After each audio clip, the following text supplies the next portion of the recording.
And Chris, I talk did to me. everything on your tech check sheet here. Cool.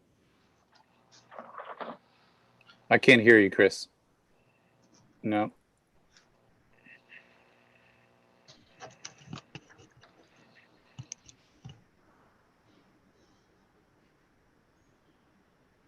Nope. Still can't hear you. Can you hear me now? I can hear you now. Okay. This is the mic I'll be Houston, using. I can hear you now. Oh, I like your camera setup now. Now, can you tilt? Are you on a laptop or a desktop, or a? Are you on an ancillary camera, Chris? Or are you on a stationary camera? How's it? I'm on the my computer camera. It's just like a little eye in the top. Yeah. Is it a laptop? Yes, a laptop. Is it a laptop? Yes. Will you tilt it down so that your nose is in the middle of your screen? Right up there. Yeah. Nailed it. Easy peasy, slice of cheesy. Mm.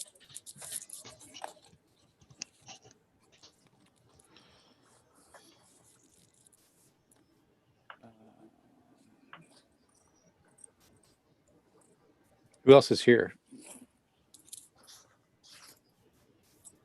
Everybody? Nobody. I'm here.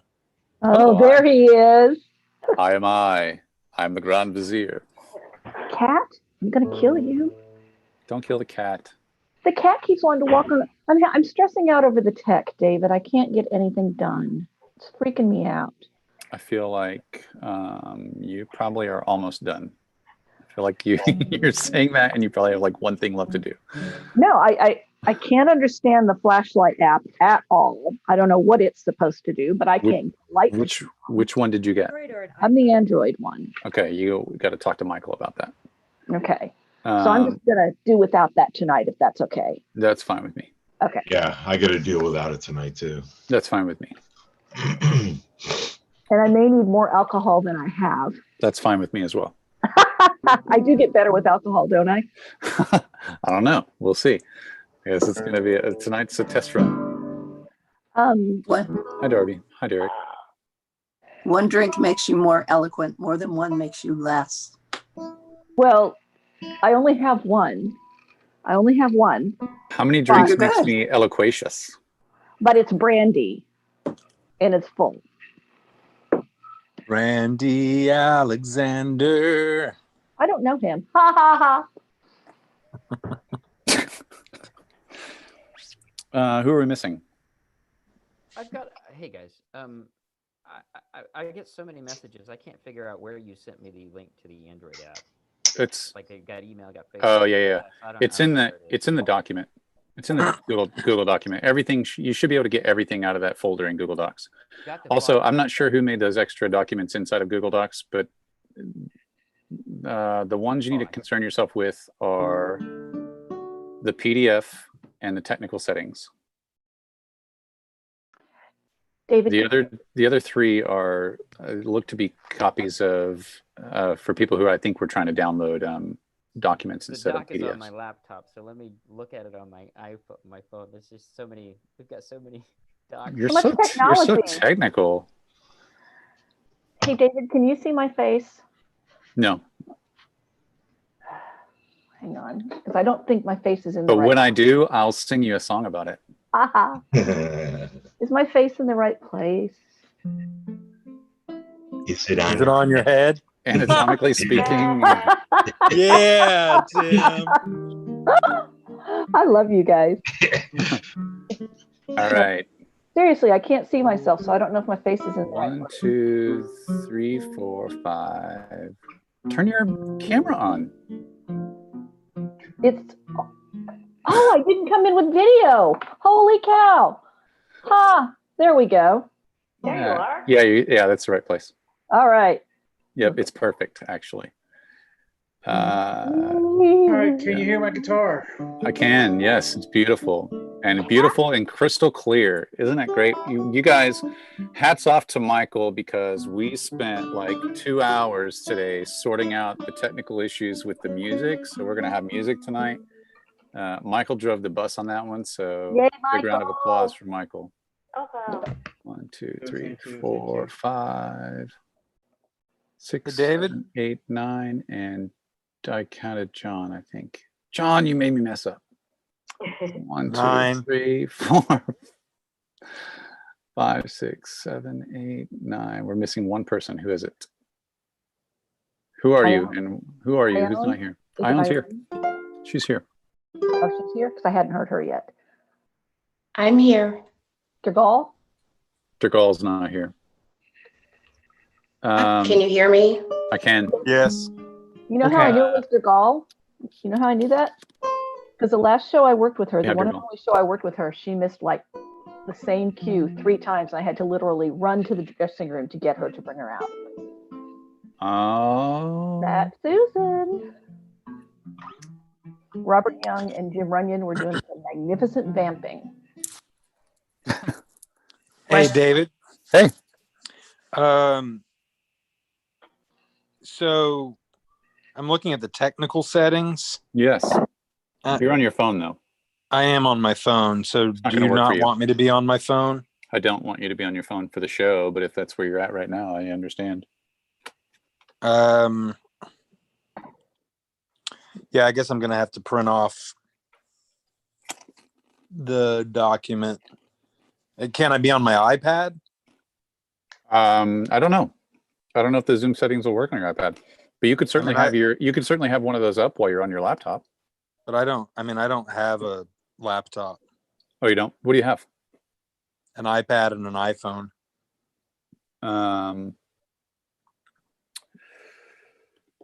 Talk to me after. I have a corporate laptop, but I don't think that's a good idea. No, you're probably right. Talk to me after. We'll sort it out. Okay. Is it an orientation problem being on the phone? No, I think it's going to be a sound, an audio problem. Mhm. I don't think your audio, you're going to be able to set I mean, try it tonight, John, and see if you can, but because I'm going to walk everybody through it. So, Brooke, can you text, please, Susan Dergal and ask her if she's going to make it? She might not think she's called until 8:30. You know, what's funny is until Catherine told me on the phone 20 minutes ago, I also forgot that this was a full run through. Aha. So thank you to all of you for remembering. And Michael, you sound so What? good. Thank you. what is everyone doing for light right now? It's my computer screen. My computer screen, and I've got the little flashlight for a touch of color. And I have a lamp on my table. Turn on. I mean, Derek, you said something, I couldn't hear you. Oh, my computer screen and phone. I set the volume of my microphone to halfway, so it might be a little quiet. Yes, it's kind of quiet. You could turn yours up, Derek.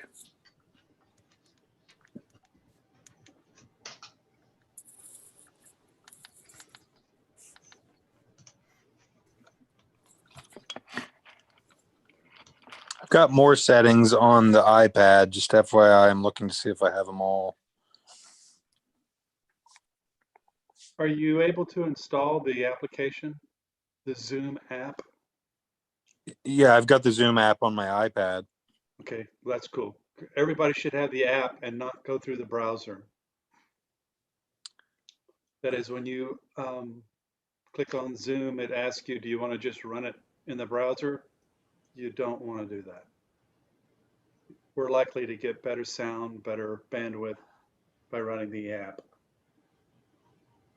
I say that because I watched a video and that's what the guy told me. So I've got pass the flashlight.pdf, pass the flashlight, and then another pass the flashlight, and then a copy of pass the flashlight.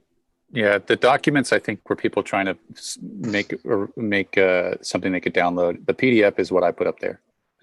The technical settings is also what I put up there. I'm not sure what the other stuff that got copied into that folder are. And actually, I was going to say something to the group. If you don't need those things anymore, I'm going to delete them just to eliminate confusion. Don't need it. So speak now or forever hold your pee. as my father used to say on long trips.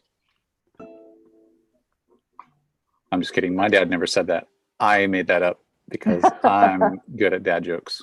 You say it to your kids on trips, huh? I do.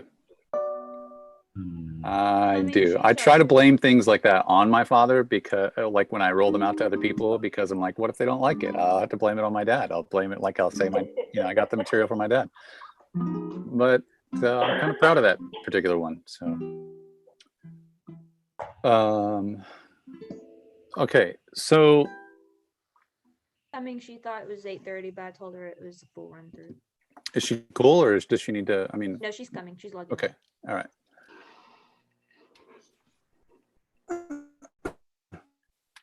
Yeah, I don't think I can adjust these settings in. Okay, don't worry about it. Don't stress about it right now. We can sort Come it out. on, we after all want to rehearsal, stress John. about it right now. And I'm here to keep your cortisol levels low. I thought that's what the alcohol was for. It's also what the alcohol's for. Let's see. Connecting to audio.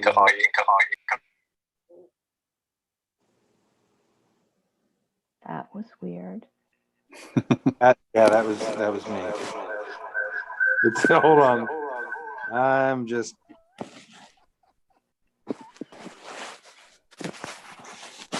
Just messing with stuff. Okay. Just so everyone knows, this is our first full run through with everyone here. So you're gonna have find yourselves in the environment this is closer to what the show environment is than anybody has been so far. We talk about a couple of things. Number one is that tonight I'm going to take notes for all of you, and it's probably going to be the only time I really sit down and take actual director's notes, in the traditional sense of having a director at rehearsal taking notes to give you real long form feedback at a rehearsal. It's going to be the first time, and it's likely to be the last time. We've only got tomorrow and then Wednesday, Thursday of next week before the show. So I'm gonna say this: everybody's in a great place, and your instincts are all right. So the things that you're thinking and feeling and your impulses have all been right. In fact, I've seen you in many cases hold back on things where you wanted to go places and then you kind of pulled back. I'm here to tell you, I think I've said this to everybody in an email, but I'm gonna say it out loud.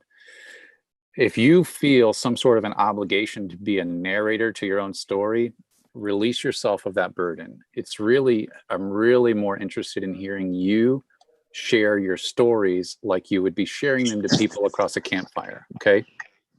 And I think that's what's going to make the show compelling. Let all the narrator-y, documentary and sort of feel fall in John's lap, okay? He can carry that burden for all of you.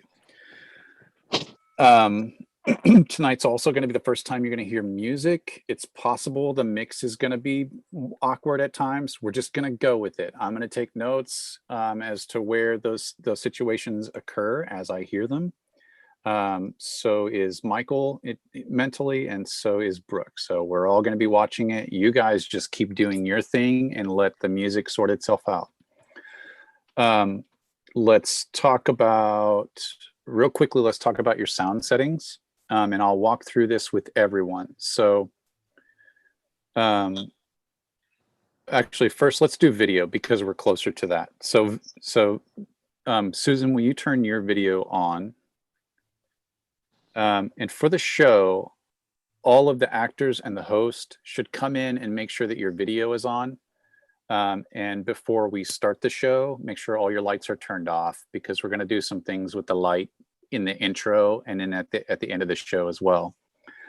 But for your video, I think Tim, yours is good. Chris, yours is good. Catherine, yours is good. Darby, yours is good. Lori's good. Susan, after, you're getting a camera soon. Derek, yours is good, but you've moved, but your studio setting was already good. John, yours is right.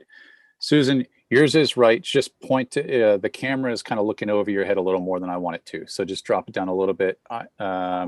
Yeah, that's perfect. And I own yours is right. So remember these settings, and roughly it is your nose should be in the middle of your screen. so that your mouth is just below center, your eyes are just above center. And then left to right, you should be left to right, center of the screen. Okay, so everybody's video settings are good. We'll talk about lights. If you've got an Android phone and you have questions about the light, I'm going to refer you to Michael. Send him emails and he'll make himself available when he can to help you with that. If you've got an Apple phone, come into my parlor. Flashlight HD is the app. When you open the app, you have, like, this is for the light that goes with your camera on the other side, right? That light. That's not the one you want. You want, you want this light because it fills up your whole screen. And you can set it down in front of you laterally, and then you can lean into and out of the light actually, and the whole, you still be dark. Like yesterday when I was messing, there's an overhead light in my room. That's why you can't tell, but hang on, I think I heard a kid. It's not mine. No, it would be mine. I'm just making sure I'm not needed. I'll be right back. Okay. The color I want you to find just is real general. I don't need anybody to be super specific. If you hold your thumb over it and you find somewhere on the border between orange and yellow, I put my cursor all the way here to the outside. I don't know if you can see it. Mine's like right in that space on the where orange and yellow meet, and then that's roughly the color. I don't know how accurate the color is going to be on all your videos, but that's it. I mean, it's just like a nice amber color, like a fire. And it doesn't have to be universal across. Like, you don't all have to hit the same color.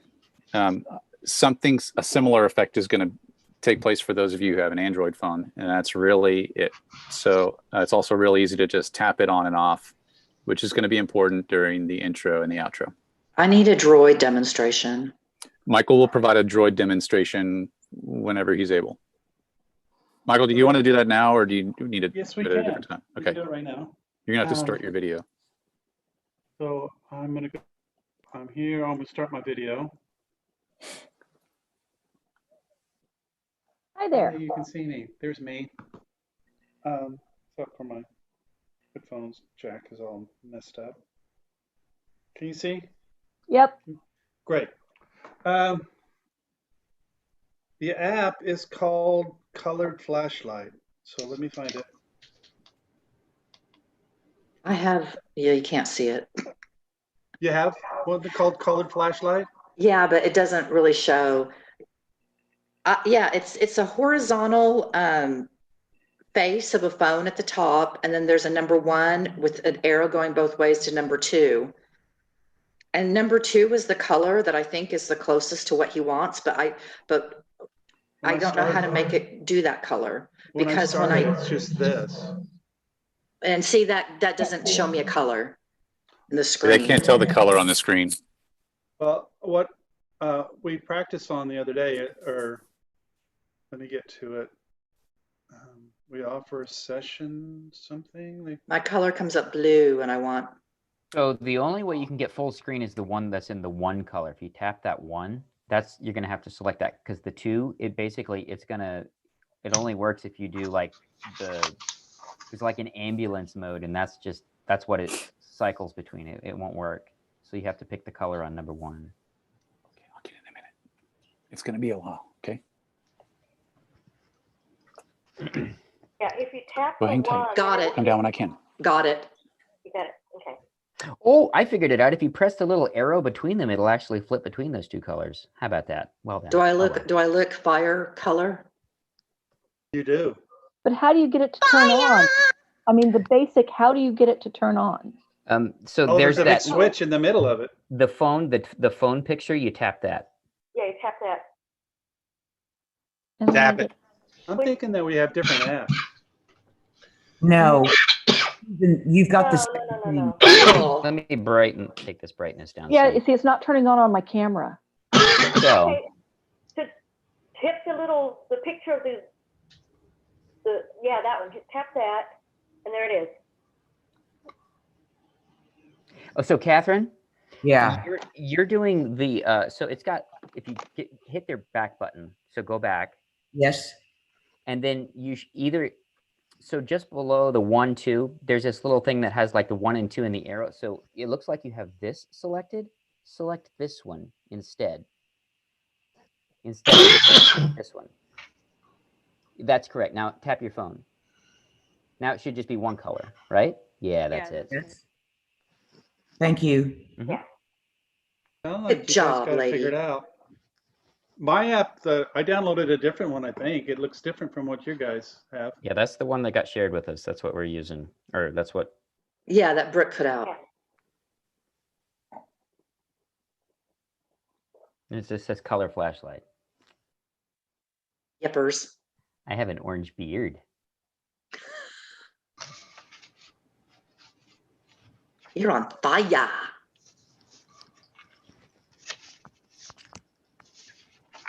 My beard's just blending into the background. The only problem with mine is my computer screen's a little bright, and so it kind of takes the blue away. Yeah. Same here.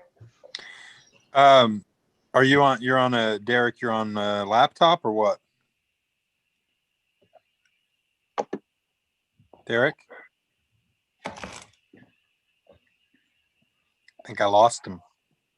You made him run away. Yeah, how do I change the settings on my laptop? What kind of laptop is it? It's rose gold. I don't know. We're getting there. Is it an Apple though? No. We're getting there. We're No. getting there. We're getting there. Okay. We're getting there. I We'll think do it's everybody's at HP. the same time. Hold on. We'll do all the settings at the same time. Hang on.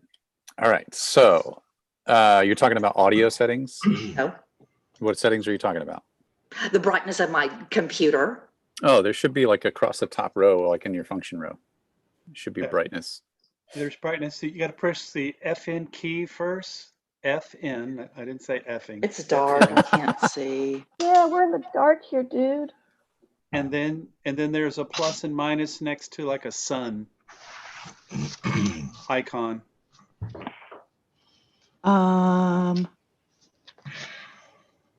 I see a sun. Right. You see two of them, one plus, one minus. Or one big, one small. Yeah, big and small. Okay, press the Press function key, and then you can press one of those, and then I'll either up it or down it. I don't notice the difference. Well, you have a light on behind you. That's why you don't notice the difference.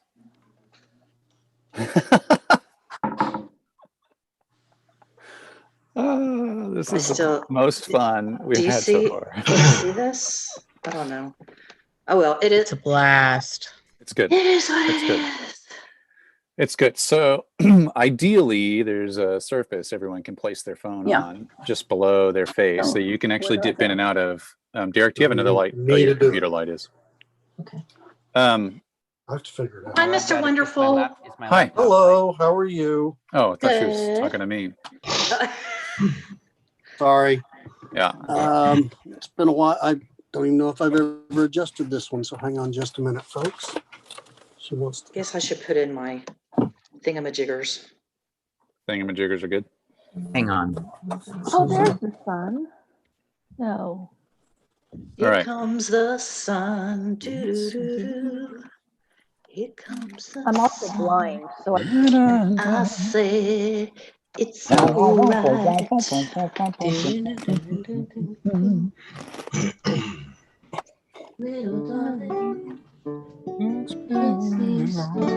Brightness. I hit this menu button, and I'm gonna go up or down. I gotta hit. A lot of talk about uppers and downers in rehearsal tonight. Well, you know, it can be a downer. And here we go. it's a downer when you're sitting in the dark and you need to place your cocktail. I'll tell you that. Sundowners are on a sailboat in the Bahamas, usually made with a tropical juice. I'm into dark and Try stormy. that, see if it works. Here you go, I'm guys. to run and go get some water. She's in business. Thanks. All right. Let's adjust audio. Audio. All right, everybody. If you move your cursor around inside of your Zoom window, you'll see a menu at the bottom of your screen and a menu at the top of your screen. The bottom of your screen is the one we want. There's a little, in the bottom left corner, there's a little microphone that says mute underneath it. And there's a little arrow to the right of it that everybody needs to click. Woo. And then select audio settings. Okay. Select a microphone. Oh, audio settings. Click the arrow and audio settings. Then the first thing you'll see is speaker, test speaker, blah, blah, blah. Skip down to microphone. Underneath microphone, there's a little tick box that should be automatically ticked, and it says automatically adjust microphone volume. Untick that. Okay. Untick that, and then turn your volume somewhere in the middle. Although Derek, I think is that what you did in when your volume was low? Okay. So the line, move the line. Yeah, move the line under the microphone to put the dot in the middle. Dots in the middle. Okay. Then before you exit that screen, there's a button at the bottom that says Advanced. Everybody click on Advanced. I don't see that. Okay, so next to the exit out of the box I own, and then next to that microphone on the bottom, click the up arrow, hit audio setting, whatever the first one is, I can't see it. Then in the bottom of the box that appears there, it should say Advanced, a little button at the bottom right that says Advanced. I'm not seeing it. Not seeing it? I'm on my earbuds. Do you think that's No, it doesn't have anything to do with it. Well, how do I sound? What may be happening is that you have an old version of Zoom. Are you in full screen? Okay. Yes. So for those of you who have it, hit the Advanced button, and then you're going to want to tick the box that says Show in Meeting option to enable original sound. Click that. Click that. Make sure that it's blue and has a check mark in it. Okay. Under some of you will see Suppress Persistent Background Noise. Click Disable. Disable echo cancellation. Nope. Echo cancellation should be on auto. Yes. Suppress intermittent background noise should be disabled. So don't click disable echo? No. Okay. Wait, you have a different version of Zoom than I'm walking you through on. So and that's another thing, is we all need to be on the same version of Zoom. Wait, echo cancellation is on auto, yes. Yes. Let me go read these instructions for you guys. Okay, so turn on show in meeting. Yes. Check the box to disable echo cancellation because it's a different setting in your version of Zoom. Yes. Check the box to enable high fidelity. High fidelity. High fidelity, yada, yada. So now my echo cancellation says auto. Yes. I think that's right in your setting. Yeah, in That is correct. version of Zoom. Okay, yeah. And then Ione, we'll have to circle back, either get you after rehearsal, get the update. There was a September update that was not pushed out. It was just sort of a optional update, and you'll need to get that, I think, in order to access those same settings. David, can we go back to intermittent background noise? That's supposed to be disabled, right? Yeah, let me look real fast. Suppress intermittent background noise. Yes, the only thing that should be on in that settings, your settings environment should have echo cancellation on auto and everything else disabled. Okay. Now, when you come back to the screen where you see everybody's faces, up in the top, there's going to be the option to turn on original sound. Everyone needs to tick that button. If it reads turn off original sound, it is correct. Now. Whoops. Shit.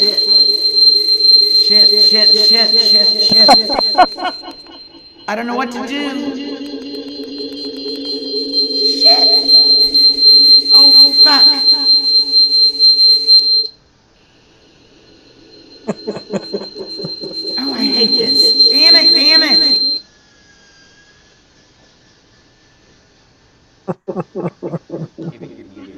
was like a little nightmare. I love it. Yeah, I did too.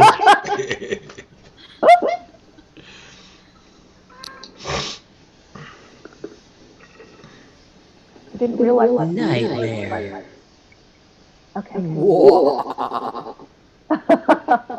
You have fallen into the K-hole. What the hell did we do?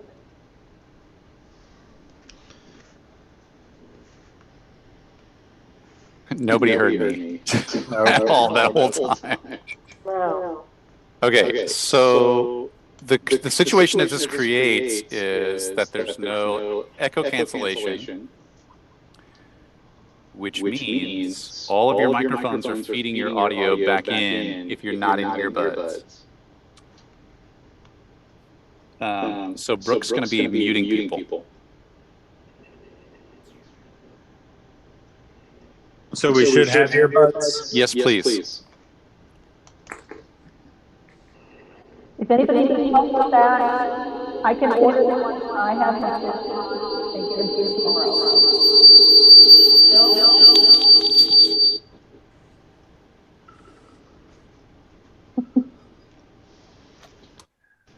Maybe for tonight's rehearsal, we should go back and turn on echo cancellation.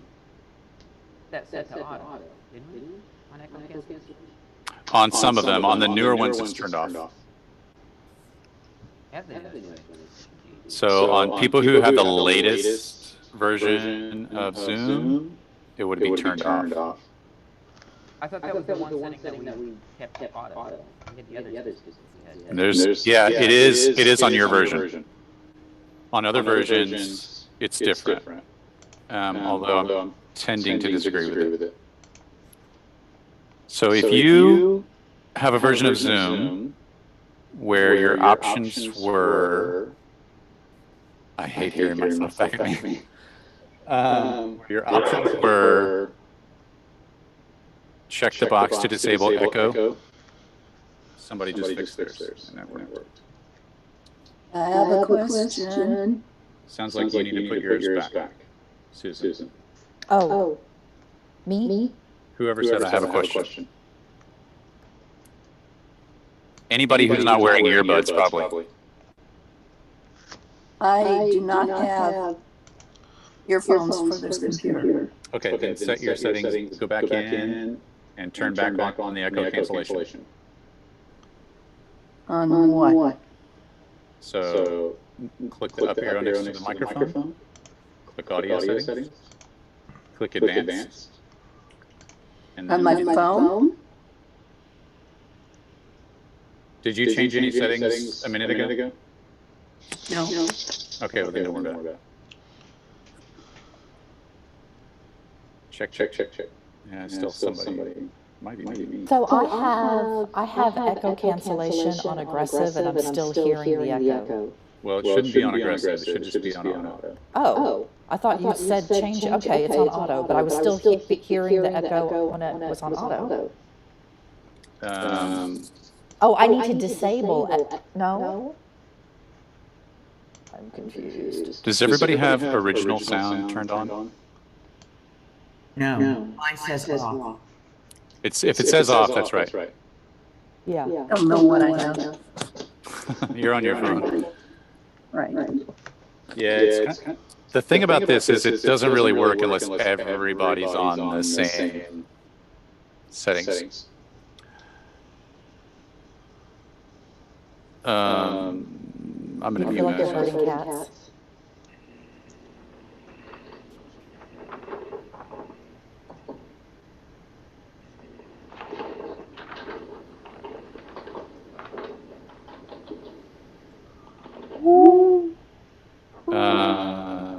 I feel like I'm the problem.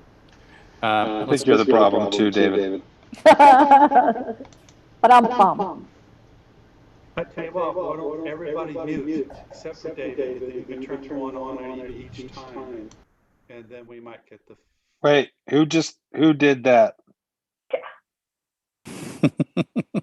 Was it you, David? No, It was you. I didn't mute.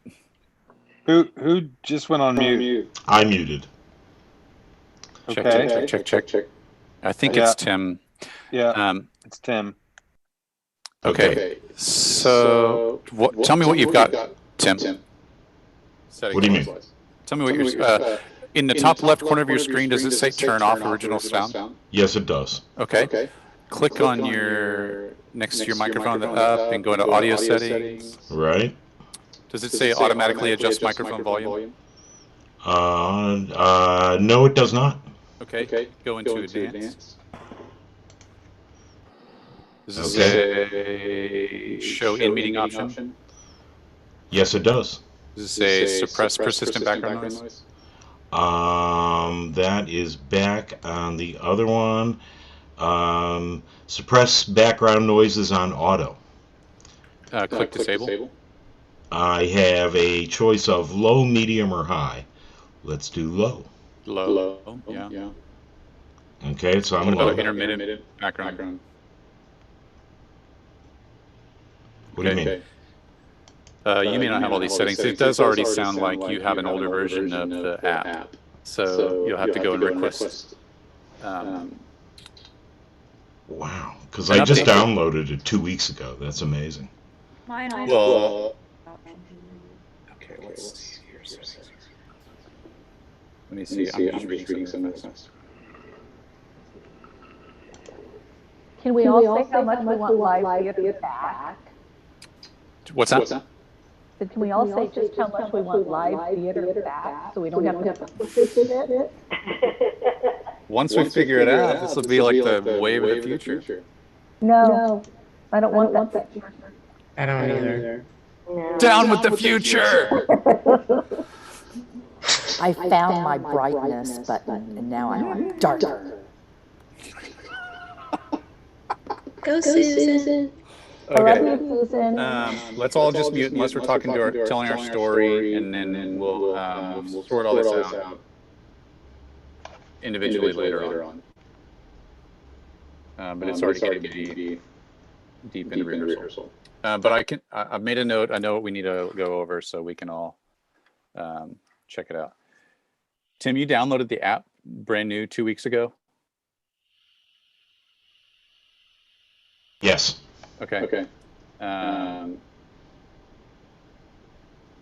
right, I'll look and see what I can find. Let's go ahead and get started. Michael, do you want to play us in a little bit? And then John, you can take it from there. I'll leave it up to you guys to unmute yourselves for your stories.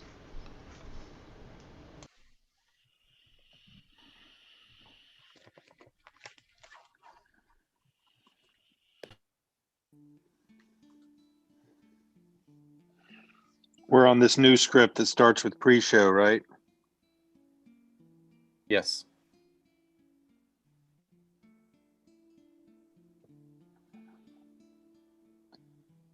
Good evening and welcome. Welcome to the circle, a circle not unlike some you have found yourself in before, around a campfire, at a sleepover as a child, after a funeral with family and loved ones. This is a circle where we will share stories that chill us to the bone and sometimes give comfort from the great beyond. This is a circle where we share our deepest fears and spookiest encounters. And then we pass the flashlight. I'm your host, John Burns. Tonight we have a set of stories in 3 acts. Act 1, mysteries. Act 2, mothers. And Act 3, fathers. So sit back, wrap yourself in a cozy blanket with a warm drink to guard against the spirits as we pass the flashlight. Act 1, mysteries. Sometimes in our lives we experience things we just can't explain. These events can be confusing, curious, or downright terrifying. Other times the explanation is as normal as a clock striking midnight. Let's begin our first story. When you visit a ghost town, do you really expect to see a ghost? Probably not. It's more than likely you'll find nothing but a couple of dusty streets, a handful of abandoned buildings, and one or two nice vacation photos to take home with you. But when you visit a ghost town and your experience prompts you to vow that you will never, ever go there again, why would you go back? This is Chris. Her story spans several decades. She'll take us to a point where this story begins. When I was in my late 20s, my husband and I took a vacation in New Mexico, and we found ourselves in the little ghost town of Lincoln. Not much there. There was a courthouse that wasn't in use anymore, some abandoned storefronts, some falling down houses. Not much more than that. There was a privately owned museum in this house in one of the old dry goods stores. So that's where we went. It was creepy. It was really creepy. In the open space behind the store, there was a gallows, a real one. And inside, on the counter, was this big straw basket thing that was shaped like a human body, and it had a lid. It's what they used to take the corpse from the gallows to the cemetery. And then they'd bring the basket back and use it again. Yeah, it was really creepy. Well, my husband and I were very, very religious at the time, and we were tuned into finding a demon behind every bush. We agreed that we could palpably feel the evil in this town, that we had no business being there, and that we would never come back, ever, ever, ever. In our opinion, this place was clearly satanic. So we left. Fast forward 20 years. Chris is no longer as religious as she once was. She's no longer married as she once was. She's starting a new life with her new partner, Ben. And it became clear that they were right for each other. They rented an old house in an old part of Austin, Texas. The house furnished with a complimentary ghost. We lived in that house for a year. And about every 2 months, we would have an unplanned visitation. Both my children encountered the ghost. Both of their significant others encountered the ghost. I did. Ben did not. There was an apartment in the basement where our landlord's son lived. So one day I asked him if any of the previous tenants had ever mentioned a ghost in the house. He said, no, but if there is one, it's my grandfather and he won't hurt you. Well, he was right. The ghost loved food, loved music, loved Christmas. It just seemed like he wanted to be part of what was going on. But there was one spring day, beautiful day. I was standing at the kitchen sink washing dishes. Ben was outside working on his car when someone touched me on the shoulder and said something in my ear. Thinking it was Ben coming in to startle me, I whipped around and I said, I hate it when you do that. But Ben wasn't there. There was nobody there that I could see, so obviously there was only one person it could be. And by this time, I felt like I knew him well enough to chew him out. And I said, look, you've been here longer than we have. You're going to be here after we leave, but you keep surprising us, and eventually somebody's going to get hurt, and it's not going to be you because you're already dead. So if you want to hang out with us, you just rattle the tambourine that's on the wall in the living room. We'll know it's you. Totally cool. Unfortunately, before he came back for his next visit, our landlord, the ghost's son, unexpectedly died, and we had to move. I was bummed. I wanted to hear that tambourine rattle. So Chris missed the opportunity to have any more interactions with that ghost, but a few years later, Chris and Ben decided to take a vacation in New Mexico, and once again, Chris found herself just a short drive from Lincoln. The first night we were there, staying in a little motel in Capitan, which is between Ruidoso and Lincoln. The first night I asked Ben if he wanted to go with me. I was going to go over to Lincoln and take some sunset photos. Did he want to go? The NBA finals were on TV, so he decided he'd like to stay and watch that. No problem. I'd go take my photos. He'd see the game. We'd both be doing what we loved. As it turns out, there were a lot of things Chris didn't know about Lincoln, New Mexico. A lot of things. She didn't know about the history of violence. I'm sorry, hold on. I just messed myself up. Where the hell did I go?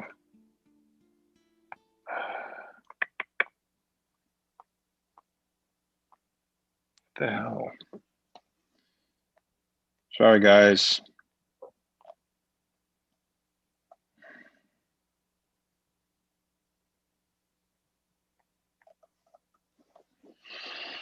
Okay, sorry about that. All right, did you get it? Yeah, I just swiped on my screen. Okay.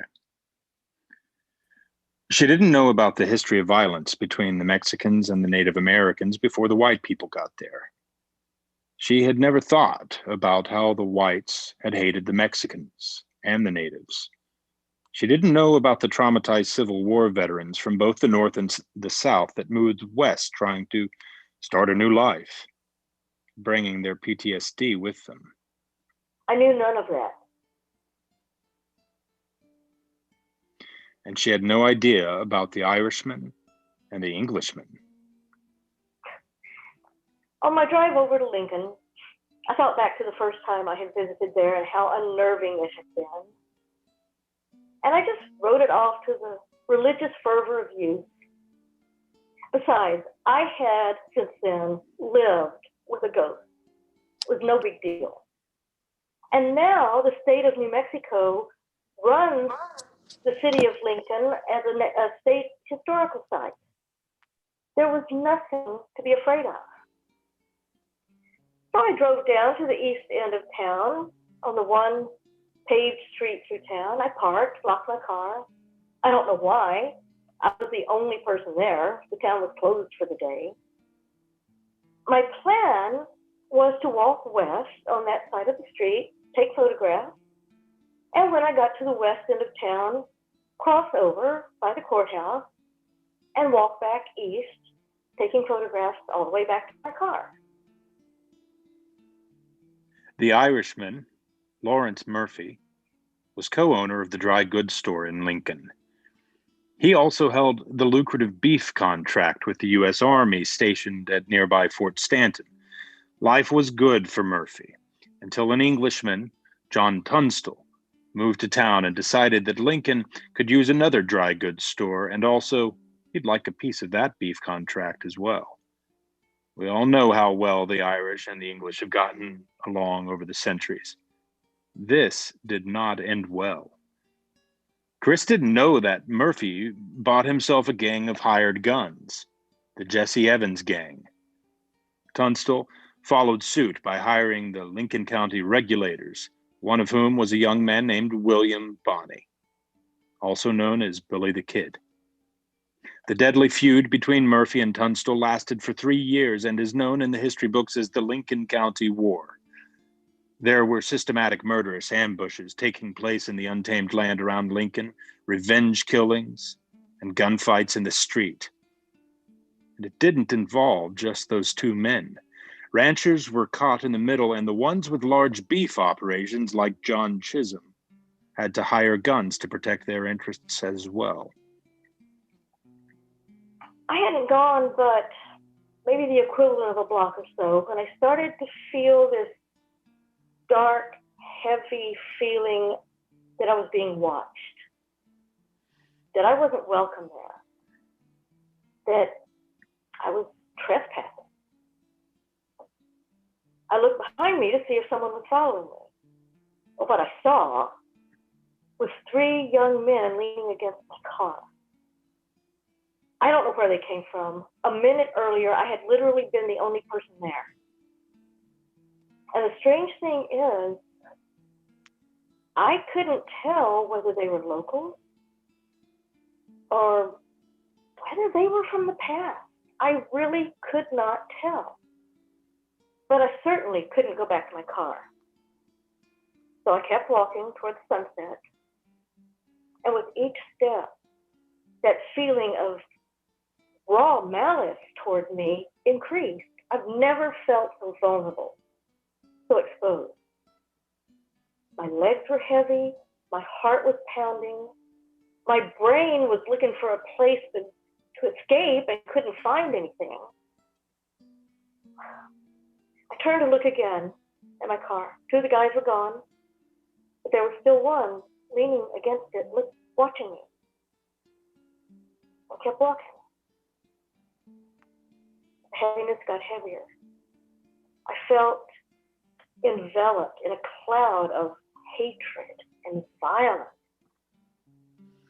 I wondered if it would be better on the other side of the street. I wondered if maybe I should just abort my mission and go back to the motel if I could get to my car.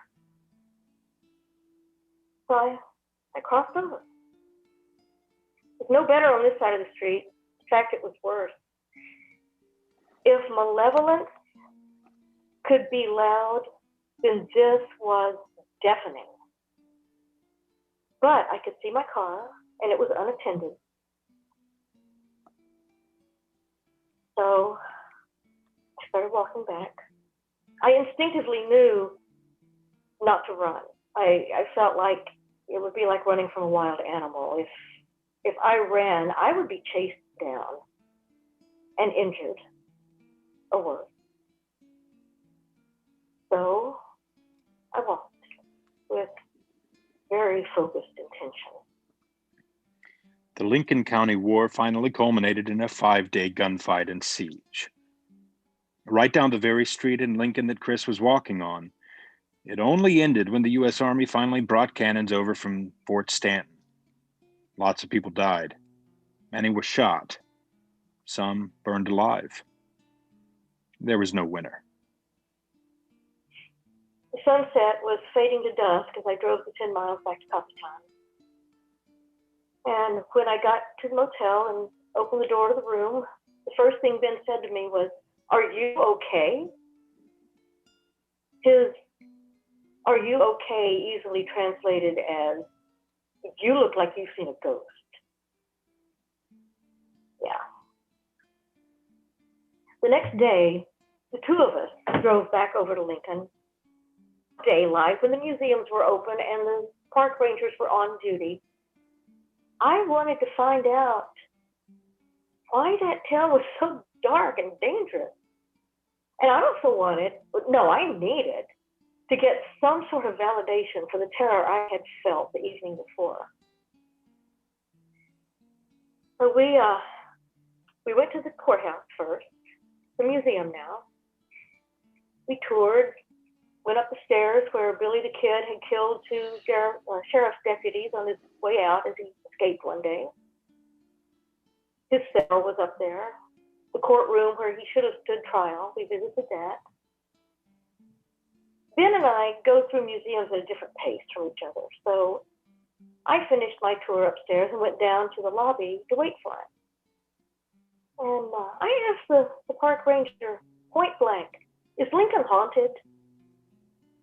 She gave me a really non-committal answer of, a lot of people seem to think so. So I told her what I had experienced the evening before. She relaxed. She said, "Yeah." She said, "I say good morning to them every day when I come into work, and I say good evening to them when I leave. They trust me now. They know I'm here to take care of their space. They don't bother me anymore."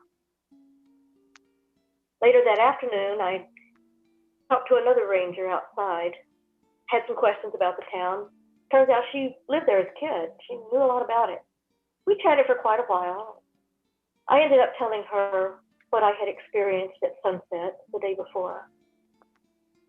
Her face suddenly changed from friendly, chatty park ranger to dead serious. "Oh, honey," she said, You don't want to be here at sunset. I needed no more validation than that. I have no explanation for any of this. I don't know. I can't explain those people that were leaning against my car. I can't explain some of the things I saw in my photographs when I uploaded them when I got home. I can't explain that feeling of danger that I felt. I can't explain that first visit, the hint I got, or maybe a warning about the unresolved violence and hatred in that town. In retrospect, that wasn't religion talking to me, that was history. The best I could do was to read as much as I could about the Lincoln County War and to try to get some understanding of that history. And I realized that those events happened to real people. And when I thought back on the fear that I felt that evening, that I felt like I was a vulnerable target, I got a glimmer of understanding of what those people lived with every day. That fear that wouldn't go away. Their guns at the ready, living in a kill or be killed world. And then when the war was over, for the ones who survived, well, maybe for the ones who died too, I don't know. But the knowledge that they had won nothing. Everyone had lost. There was no closure, only chaos. It's been 142 years since the first shot was fired in the Lincoln County War. It seems safe to surmise that what started then was the genesis of what happens there now, every night at sunset.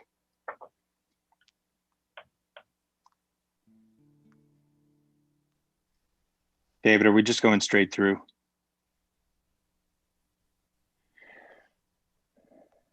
So not all mysteries are solvable with an easy explanation, but other times mysteries come with a solution that tells us not everything is as it seems. This is Derek. Hi.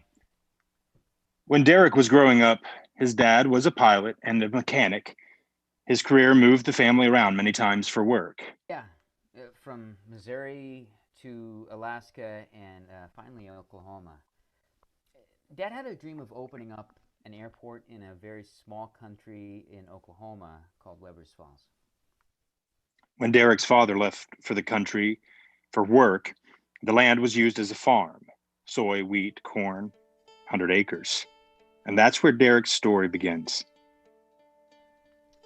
During the time, my mom was going to college in Talawa for a career change, about an hour away from home. My brother played sports, particularly baseball, and my sister was about 15, 16. Bit of a 80s hair metal troublemaker, and she split time between our farm and our grandparents' place in Scott. Where my story begins. I was in about the 4th grade, about 8 or 9. Yeah, I was an adventuresome little dude.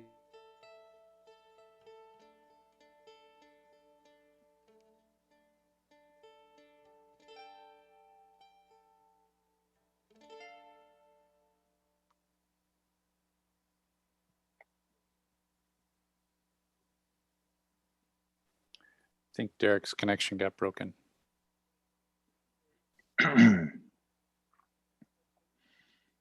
Loud.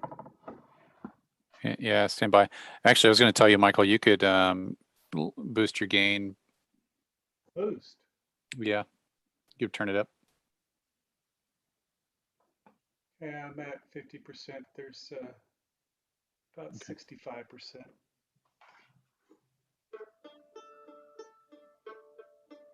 That's good.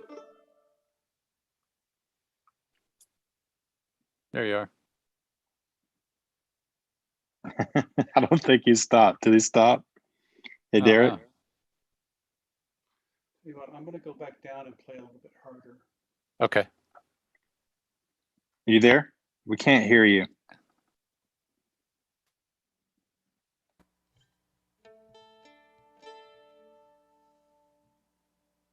Still nothing. 2,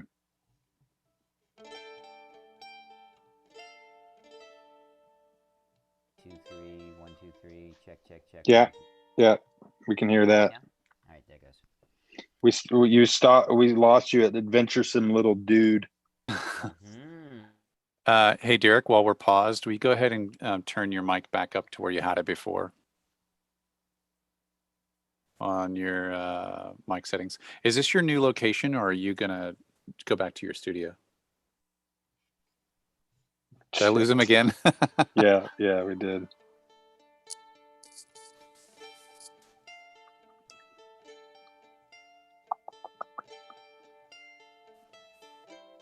Hey, Darby. I'm back. Good. Glad we got you back. Technical difficulties. It's all right. It's all right. We're actually, Derek's having technical difficulties too. We're in the middle. Yeah.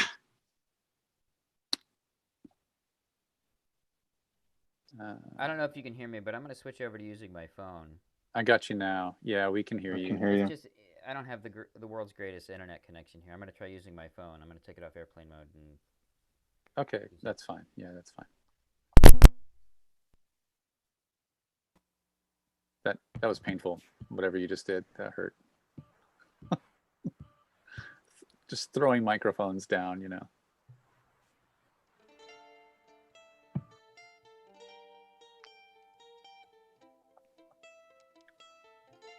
I love hearing you, Michael Rice.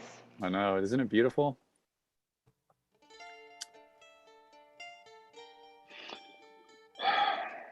Freaking hate autocorrect.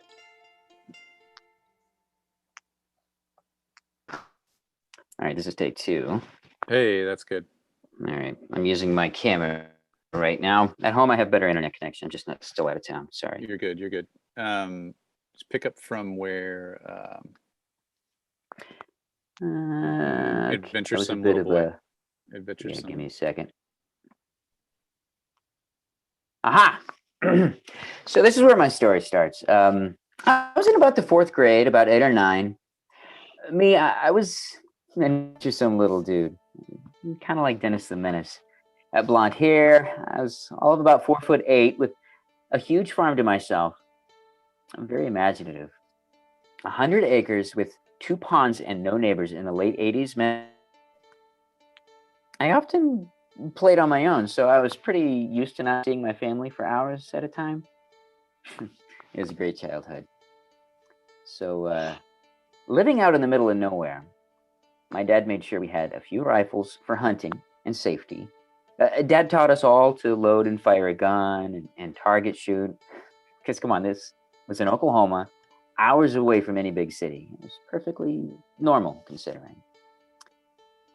Both of my parents had master's degrees, so they were very smart. My mom used to be a teacher. They both taught me how to discern reality from fantasy with a very skeptical eye.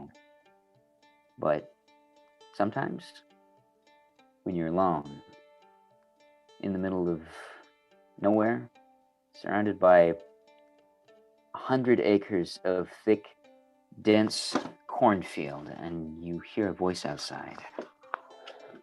What do you do when the nearest person should be miles away? That night, I was in the living room of our little farm home. 1 floor, 3 rooms, 2 exits on opposite sides that both faced the same direction. I was probably making shadow puppets or inventing something like I was prone to do. Then I heard it. A voice saying, I couldn't make it out. Is it some wild animal? Dog?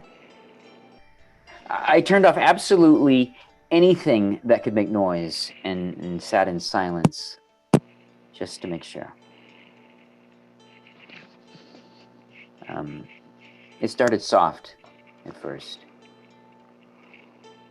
but it slowly built up. This second noise. I don't quite know how to describe it. It was a dry moan, distant yell, or something. I don't know. I could tell where it was coming from, though. It was maybe 30 yards from the front door, directly in the middle of that cornfield.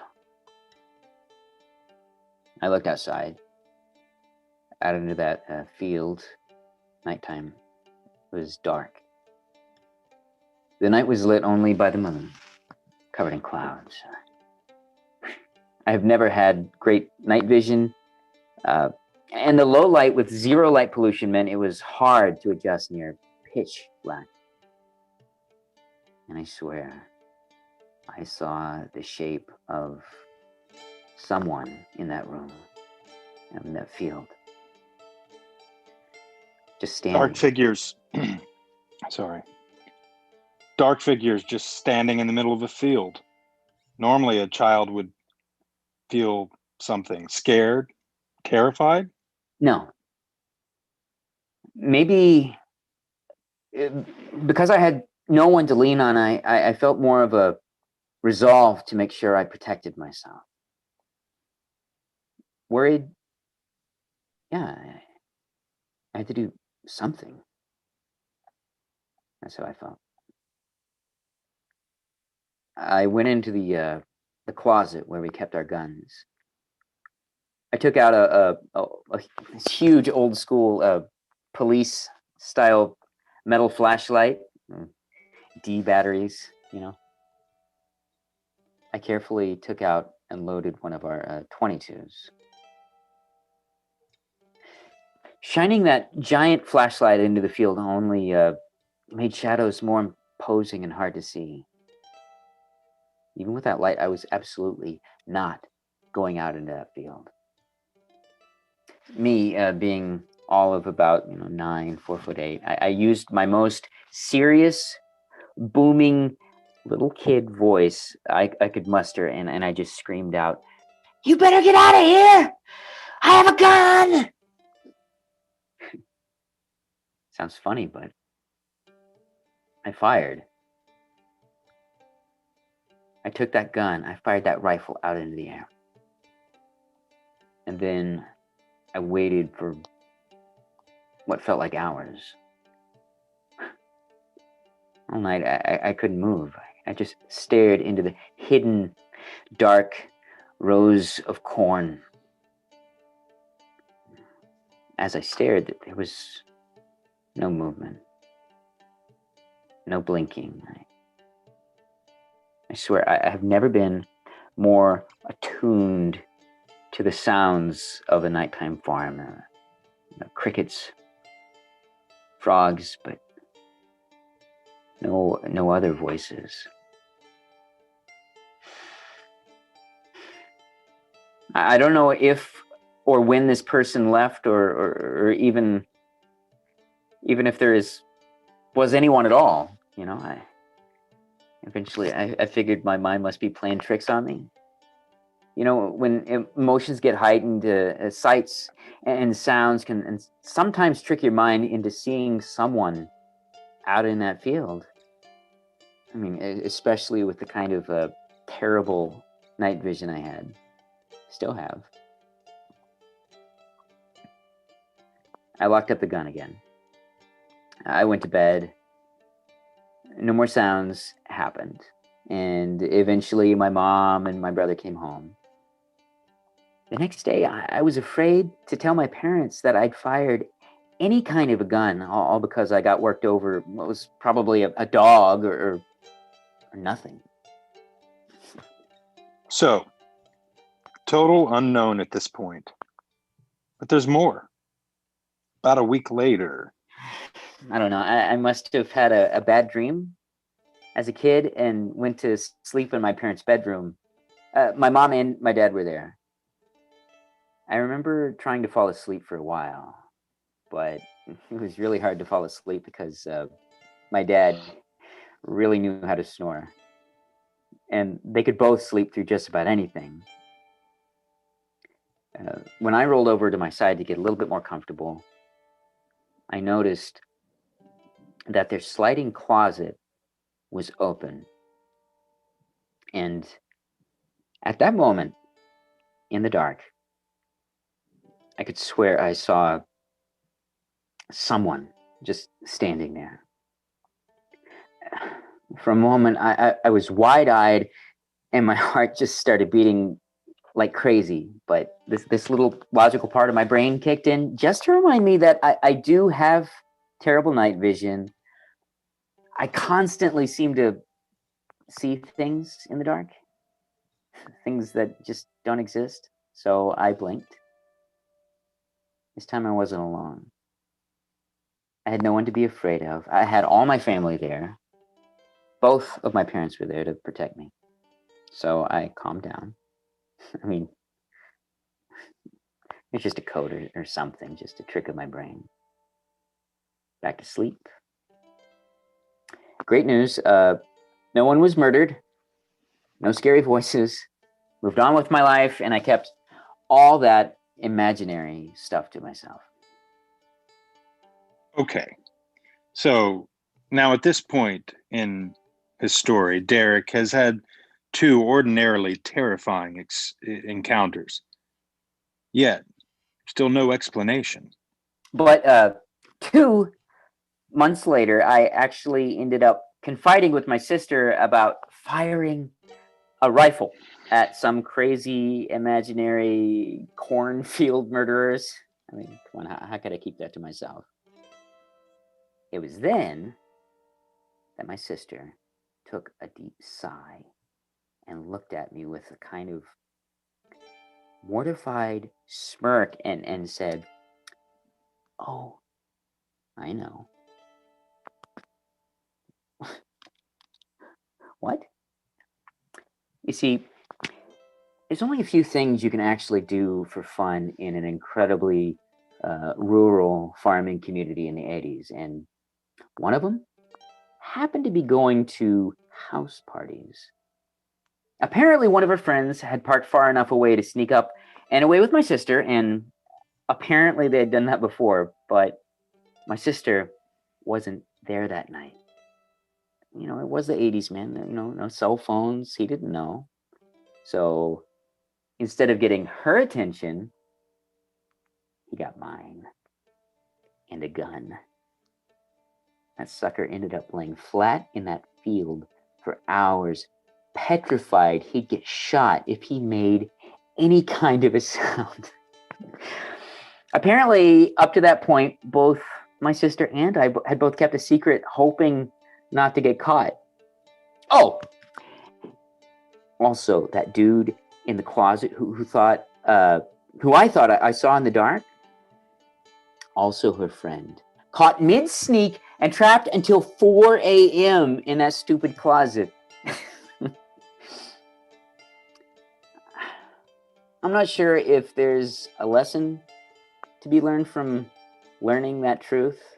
I mean, my gut, my history of bad night vision, that logical, skeptical brain, they all clashed hard during those nights as a kid. As an adult, though, I'm not one to think some shadow behind me is a ghost or a creature from some alternate dimension. But maybe it might not just be in your mind. It might actually be someone or something hiding in the dark. Well, there you have it, folks. Sometimes the things that go bump in the night are a couple of teenagers looking to go bump in the night.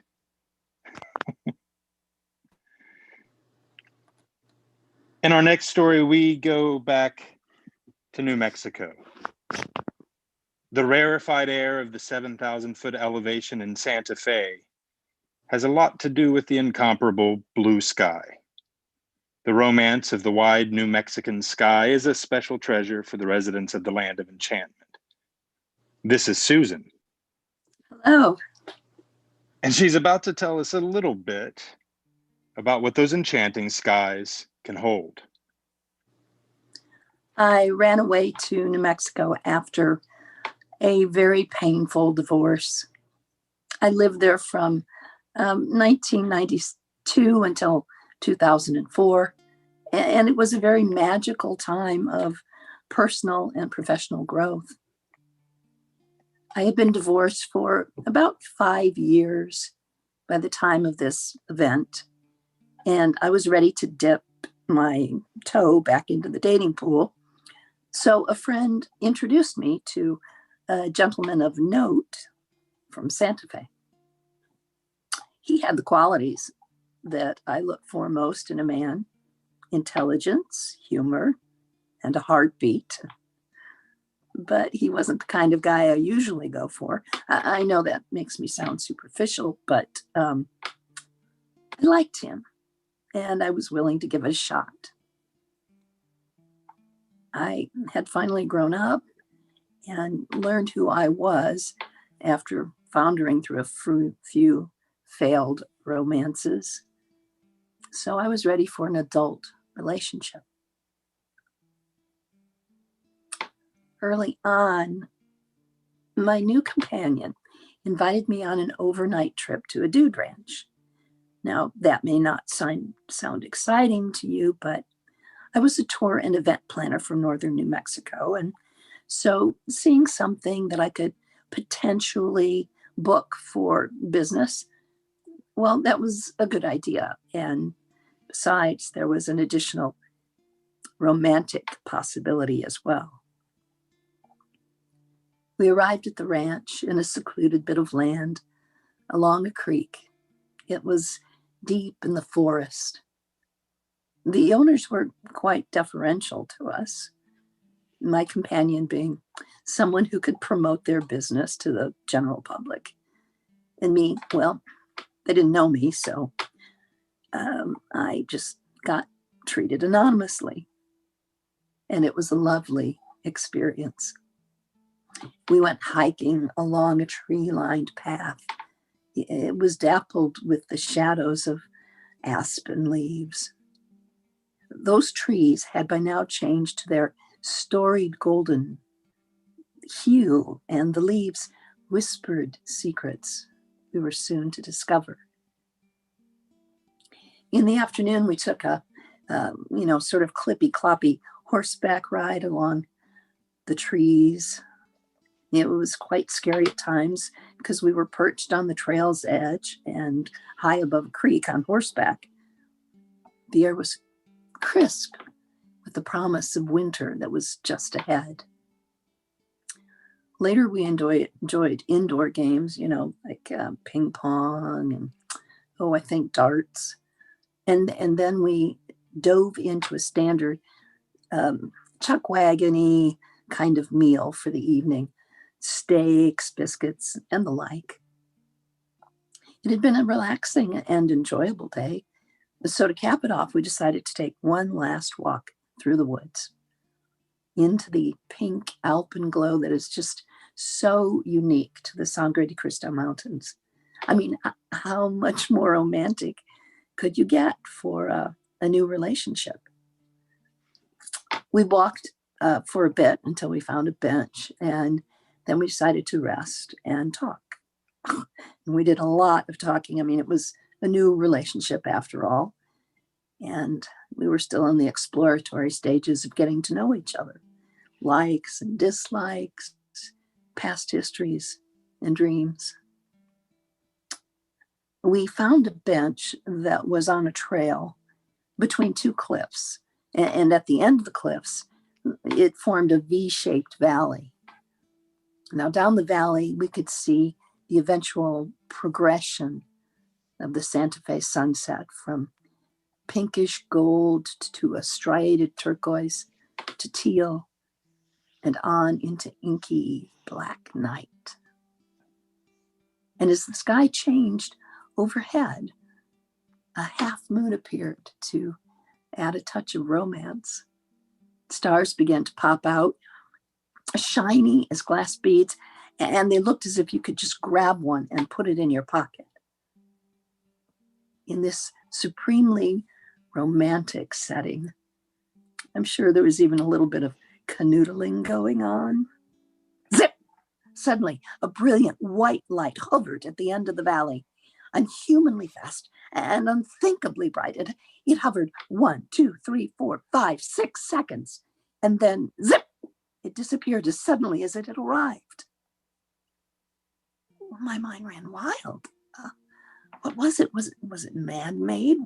Was it military? I mean, there were no military bases around, but there were rumors of secret installations in the mountains of New Mexico. Or was it possible? Was it just possible that there was nothing human about this at all?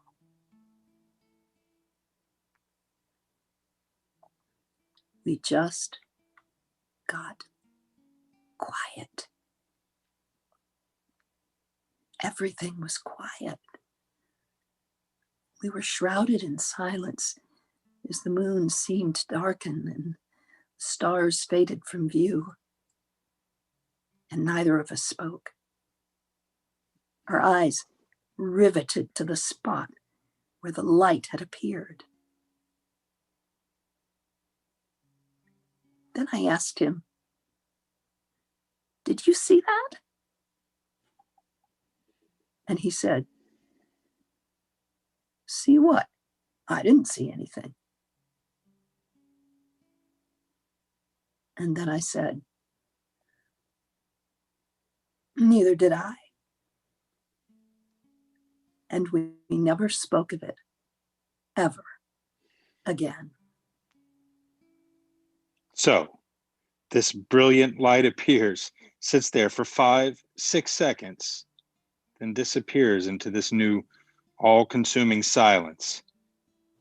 And these two new lovers are too embarrassed, maybe, to talk to each other about it, and so they just deny that it happened.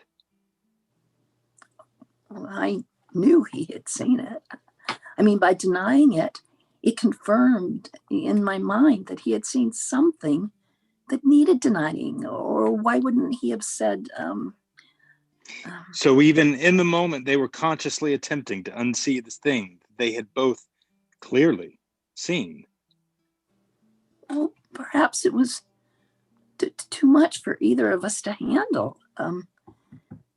The relationship never progressed beyond that weekend. And I discovered a little later that I was his rebound girl, and after an ultimatum from his previous girlfriend. So much for my imagined romantic getaway. So it was a life-changing evening in more ways than one. We were both afraid that if we continued forward, we would eventually have to deal with what we had seen that night, or perhaps afraid to commit to something that didn't feel quite right for either of us. But something that has never changed in all the time since. I really wish I knew what we saw on that starry New Mexico night.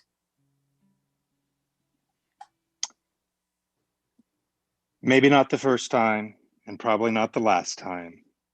UFOs kill new relationships. That's the end of our first act.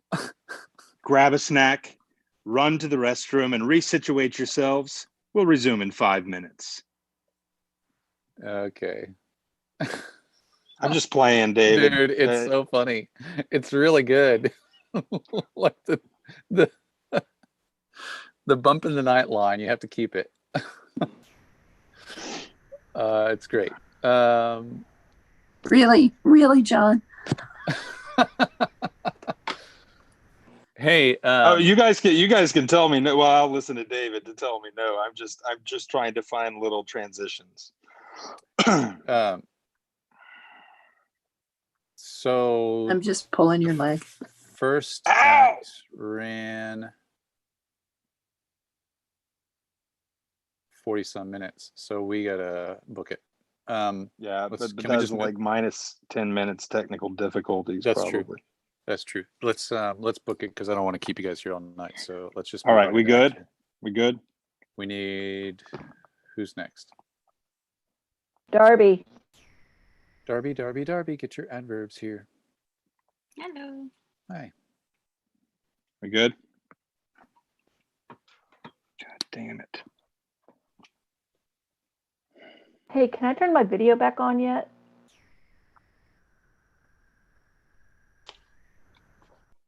Not till your turn.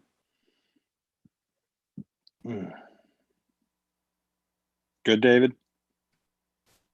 Yeah, sorry, I was muted. Go ahead. Welcome back to Act 2, Mothers. I'm your host, John Burns. In this act, we turn your attention to the power of mothers, mother's intuition, mother's protective nature, and the divination that mothers transfer to their children. Let's pass the flashlight and begin Act 2. Darby is a native from Oklahoma. Darby is an Oklahoma native who moved to New York City 9 years ago, only to be displaced during the pandemic. I'd been in the city for nearly a decade, and I was doing pretty well for myself, working solely as a freelance artist. That is until COVID hit, and much like millions of others, I lost my job and was unable to pay rent. My partner and I were forced to move out of the city in search of another option. While we were browsing Craigslist, we saw this ad seeking couple for live-on farming property management. We didn't know too much about the situation or the property, and we certainly weren't qualified for the job, but what the heck, we should go for it. We joked that we could be murdered as soon as we moved in, but honestly, the situation was too good to pass up. Darby and Oliver jumped at the chance. Work and housing with no commute. This was too good of an opportunity to pass up. And somehow these two city kids with no farming or management experience got the job. So they pack up everything they have and their two cat children and head upstate to the Hudson Valley with no idea of what awaits them.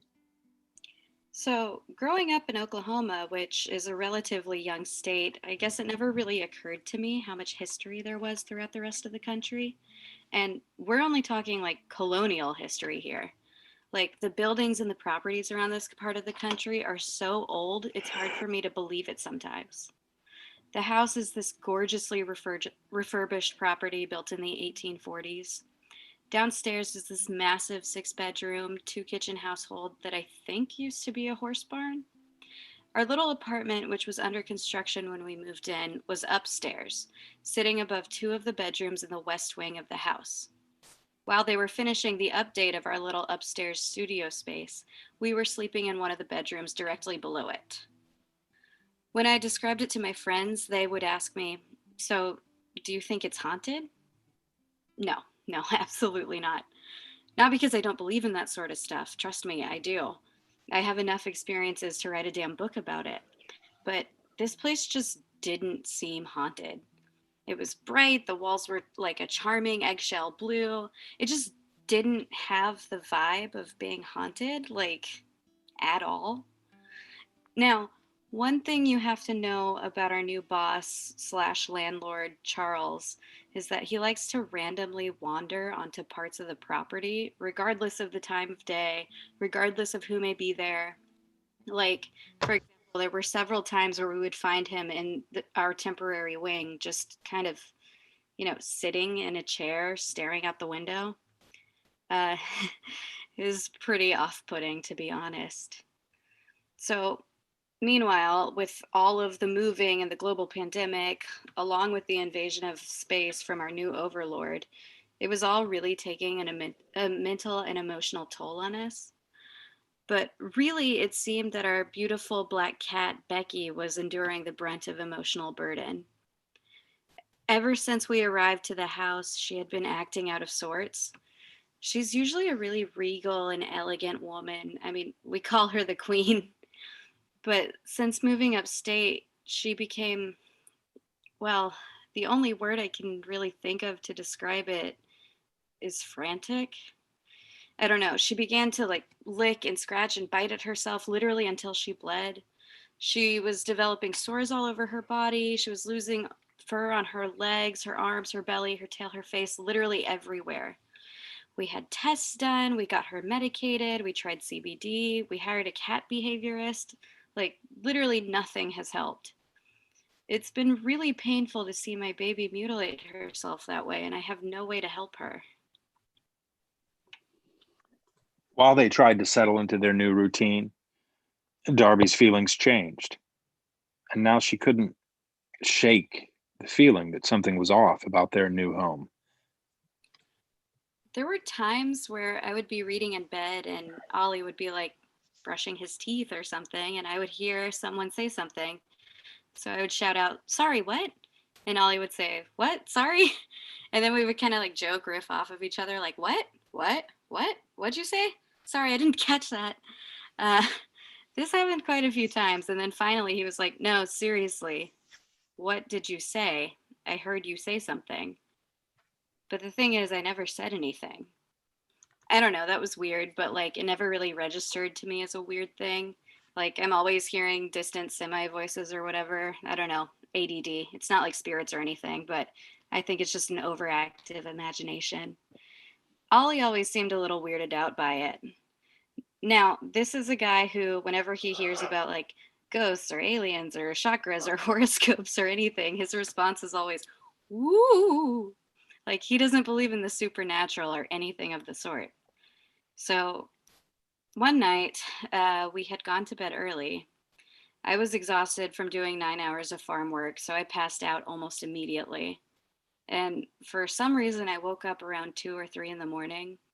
Nothing in particular woke me up, rather, just my eyes kind of just shot open. Oliver was laying next to me. He was reading a book, and Becky was in between us. She was doing her usual routine of self mutilation, like the frantic gnawing at herself. I tried to soothe her, I pet her, I tried to distract her as per usual, but nothing worked. So I rolled over and I tried to go back to sleep. I'm tossing a little, trying to get cozy. And all of a sudden, I just hear this shh, shh, shh, shh, shh, shh, shh, shh, shh, shh. Like the way you calm a fussy baby. I got a little annoyed and I'm just like, "Oliver, are you shushing me?" And he says, "No, I thought you were shushing me." My stomach dropped. Later, telling the story to my friends, they asked me, "Was it the trees or the wind outside?" No, no way. I mean, it sounded like it was coming from the bed, like right next to me. I thought it was Ollie, for Christ's sake, and he thought it was me.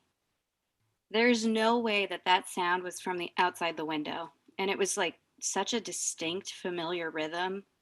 Anyone who's ever held a baby has made that sound. Anyway, we would hear that sound over and over, not as distinct and clear, but we would hear it from time to time when we were all in the bedroom. As eerie as it was, I kind of got used to it.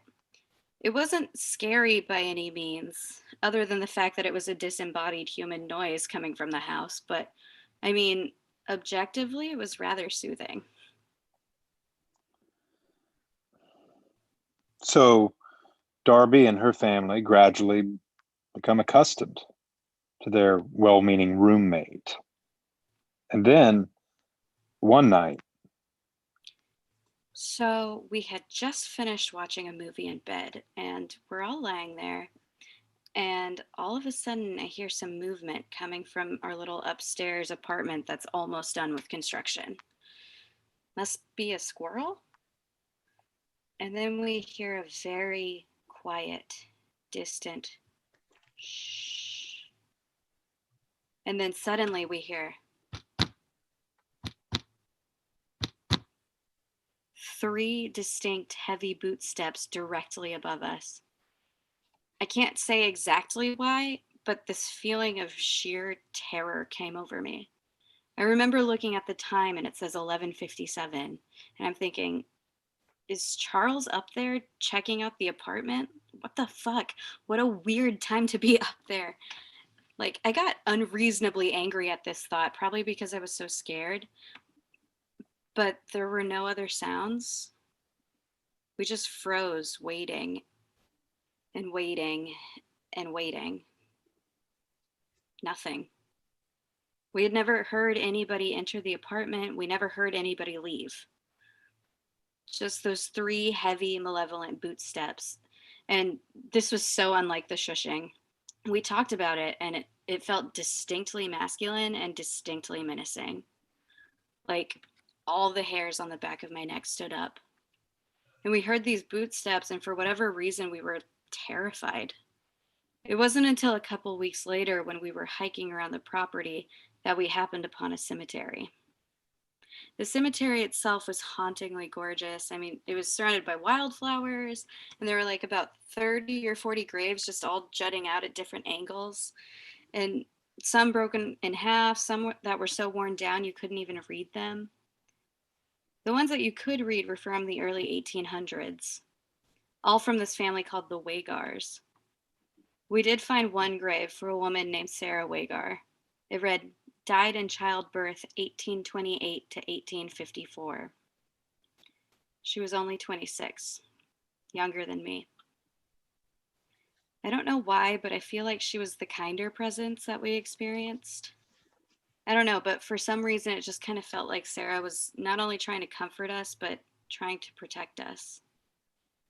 We also found out upon some research that there had been slaves on the property, and the tiny upstairs room that was being turned into a quaint studio apartment for two had previously been slave quarters, housing as many as 12 people at a time right above the cattle and the horses. And here is the exact place. Oh, lights.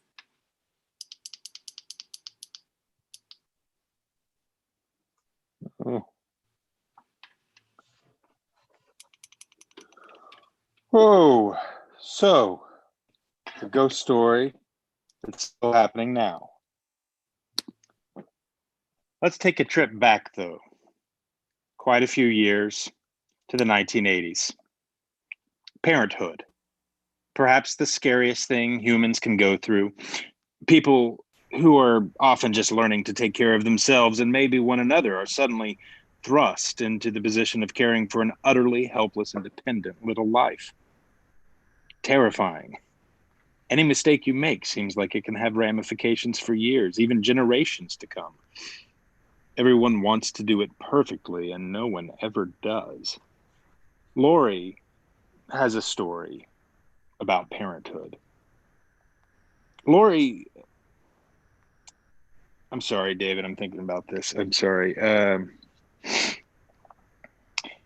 Well, that's fine. Lori, were you the young woman who couldn't wait to start having babies?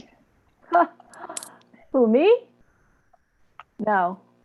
When John and I got married in 1986, we had a specific plan not to have kids. Nothing against kids. We just didn't see ourselves as parents. But that changed. Yep. In November of 1990, we found out I was pregnant. It was a huge surprise because I was on the pill. I was actually a little nervous to tell John about it. I wasn't sure he'd be happy. And were your fears well-founded? No, he was thrilled. His reaction was rom-com perfect. He hugged me, kissed me, got super protective of me. It was just wonderful. So Lori and John were going to have that life-changing experience of parenthood, that awesome responsibility for a tiny life. But what if that little life comes to you with something else, something special, something inexplicable? So even though it wasn't in our plan, I mean, how much do 20-somethings really plan anything? It suddenly felt important and right to have this baby. We chose to keep the news to ourselves for several reasons, but primarily we wanted time to get used to the idea. And we wanted to make sure that nothing happened. Everyone knows the 3-month rule. Most of the time, if you make it to 3 months, you'll make it to term. So the only ones who knew we were pregnant were the two of us. You found out in November. I'll bet that made for a special Christmas that year. Christmas celebrations in our family were done on Christmas Eve at my parents' house east of Claremore, and Christmas of 1990 was no different. We had all the gang there, my two brothers, my big brother with his wife and son, John and I, my parents, my maternal grandparents, my little brother. So not a lot of people, but for us it was a big family event. John and I did toy with the idea of sharing our news. It seemed kind of like the perfect time, but decided to keep it just for us for at least a few more days. So we ate all the food, we opened the presents, we complained about eating all the food, and my grandparents announced they were heading home. Seemed earlier than usual, but no one really thought anything about that. John and I hung around a bit longer, then decided we were going to go ahead and drive back to Tulsa. Now, there are two ways to get to Tulsa from where my folks lived. The quickest was to jump on the Will Rogers Turnpike, which is the way we always went. As we're heading up Highway 20 to the Turnpike gate, I told John that I wanted to go through town instead. He looked at me like I was crazy and said, "We never do that." But I insisted. As we passed the Turnpike gate, I saw the flashing lights of emergency vehicles by a motel just outside Claremore. I told John to slow down so I could see what was going on. He looked at me again, this time more with concern, and again said, "We never do that." I told him, "I need to see." And I did. I needed to, because those lights were an ambulance, and sitting on the street was my grandfather's truck. Now, my grandfather was a former cop and police chief, so I assumed he'd stop to help. We pulled in behind the truck, and I jumped out and ran to the driver's side. There was a woman I didn't know sitting in the driver's side of my grandfather's truck. That did not happen. No one drove that truck but him. That truck was his pride and joy. I peered in and saw my grandmother in the passenger side. I ran around to her and asked where Grandpa was. She said, "Oh, good, you're here. Grandpa's gone. He died. He pulled the truck over and he died. I know he did. He's in the ambulance and I need you to call your mother." I can't remember her phone number or her last name. She said all this very matter-of-factly, without tears.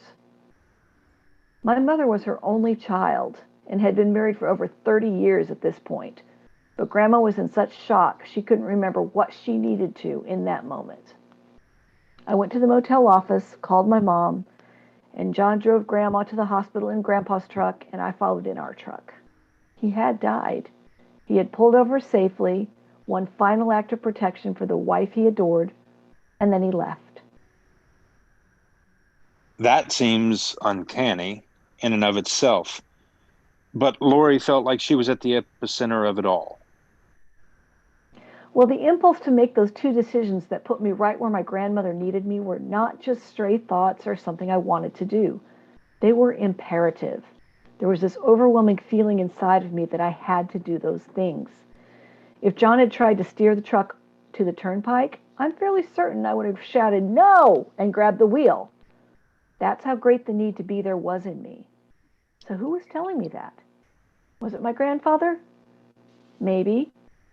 But I think it might have been that little life inside me. Hold on. There's more. Fast forward to early August 1991. So we had our wonderful baby girl, probably the sweetest, most beautiful baby ever born. We were having the normal travails of new parents. She didn't want to nurse, but I was determined to breastfeed, so we were struggling with that. And she did not want to sleep through the night. She adamantly refused to settle or be comforted. After several nights of this, we were exhausted. John was a hero about taking his turn, getting up with her, but our house was small, and a crying baby would keep anyone awake.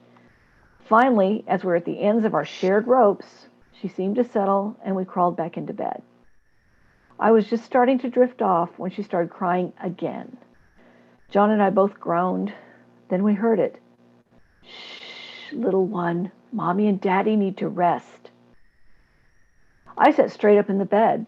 John rolled out and ran to the baby's room. I was shaking all over, but I couldn't seem to get out of bed. John came back in, his face drained white, and said, "She's fine. She's sound asleep," even smiling a bit. I started to stutter, but I heard, "Whose voice was that?" And he said, I think it was your grandfather. And he was right. Of course it was. Because somewhere in the cosmos, our little peanut-sized person-to-be had met my grandfather when he passed out of this world, and he stuck around to make sure she was okay. She still had some restless nights, but the worst of it was over after that night. So this seems like it might have been a God moment for Lori. I'm not religious, neither is my husband. But maybe there is a universal green room of some kind, somewhere where the souls who have been briefly meet with the souls to be and make a connection. I like to think so, because I know, had he gotten to meet her, my grandpa would have loved my daughter. And this might be a great place to end the story. It's a hell of a tale.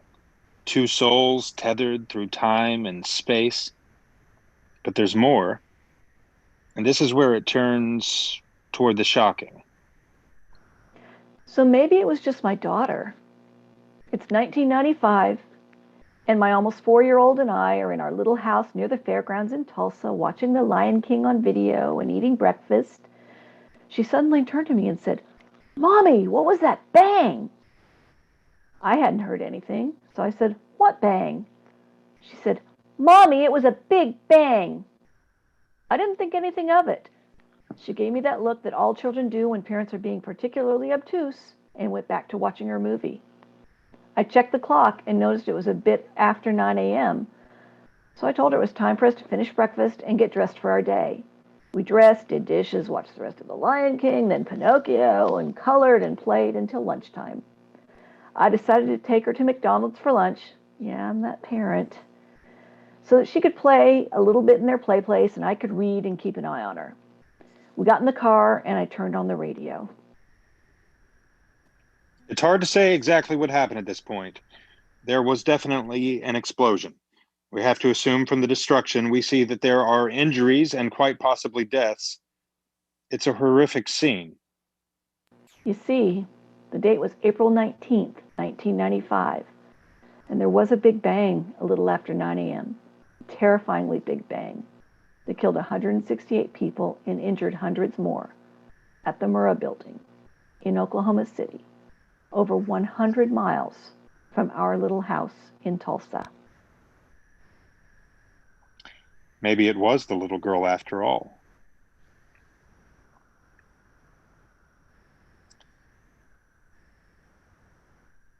So we turn our attention to the divination that mothers sometimes bring to our lives. This is Ione.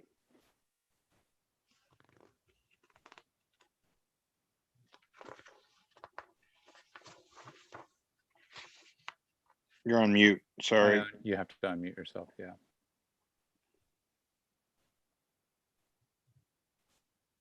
Hi there. Ione's story is about her mother. My mother comes from a long line of medicine women. Otherwise known as shaman by those from European descent. These strong women were healers to many on their Native American reservations. Women and men would travel miles to see her grandmother, seeking help from conceiving, sicknesses, to all sorts of various ailments, including bad luck. She was very spiritual and very wise. And my mother was pretty young when my grandmother died. And the night before she passed, my mother had a dream. And she was standing in an open field with nothing for miles around, except for one single tree. And perched in that tree was a crow. And the crow whispered to her the name of her brother, Joseph. And the next morning, my grandmother died in her kitchen, like from unexpected heart failure. Okay, take us back a bit, because there's a rich history of visions and how animals relate different meanings throughout much of non-Western culture, including indigenous peoples. What messages do crows normally confer? Right. In Western culture, most people associate crows with death because of their color and their eating habits. I mean, they are often seen eating carrion, which is just a fancy word for rotting dead flesh. um, but to many Native Americans, especially the tribes from the Great Plains, and that's where my ancestors are from, crows were seen as a symbol of wisdom and intuition. And some believe that to have one like cross your path was actually a sign of good fortune. But here's the thing. So if you see one in your dream, according to my ancestors, it could take on a totally different connotation. It depends on where the crow is specifically in the dream. Is it flying? Is it following you? Is it staring at you? Like every detail has a meaning. So, back to the story. A few years later, Ion's mother had the same dream again, except this time the crow whispered to her the name of her best friend. Brenda. And the next morning, her stepfather had fallen 7 stories from a construction site, and he died in the hospital. And this has been a reoccurring dream for my mother.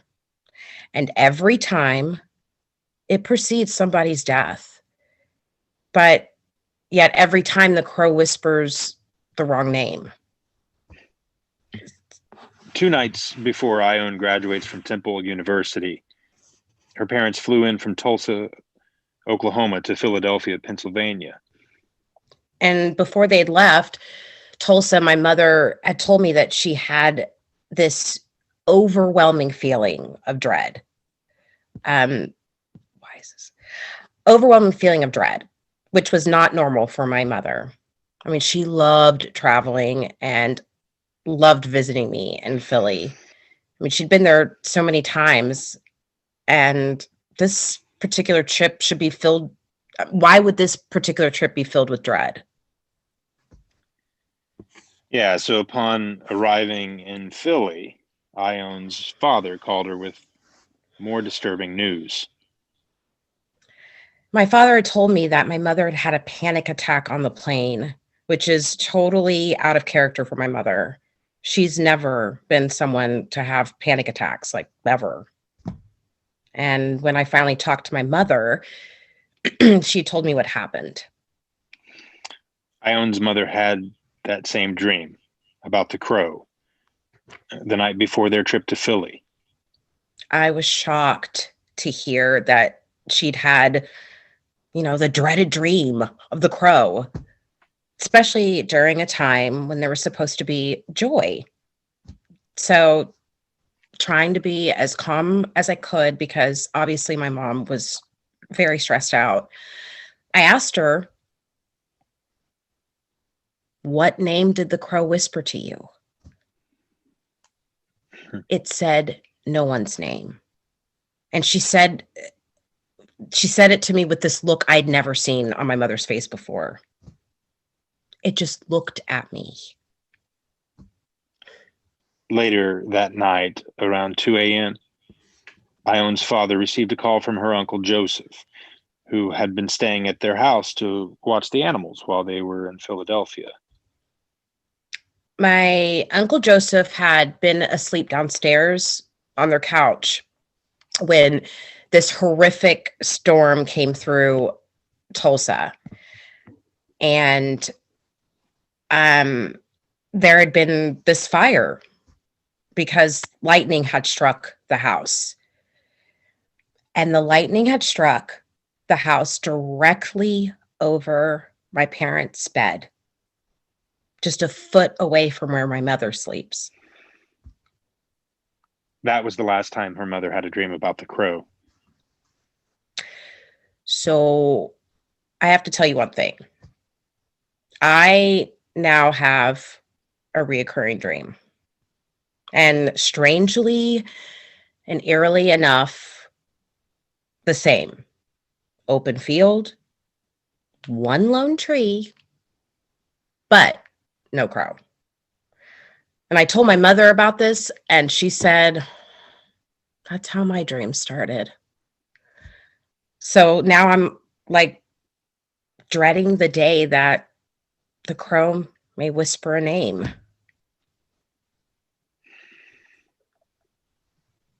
So kids, listen to your parents when they tell you about their dreams, especially if there's a crow. Fuck you, David. I'm gonna just be the crypt keeper. Okay, you read a song. What are you always naysaying?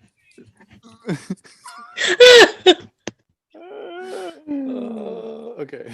So this concludes Act 2. Kitties, refresh your drink, pet the pets, curl back in. We'll resume in 5 minutes. I need 5. All right, Michael Someone needs 5. Actual 5. All right, everybody take an actual 5, then we get up. Smoke them if you got them. We're going Thanks, down. 5. Thanks, 5. Alexa, turn on the lamp.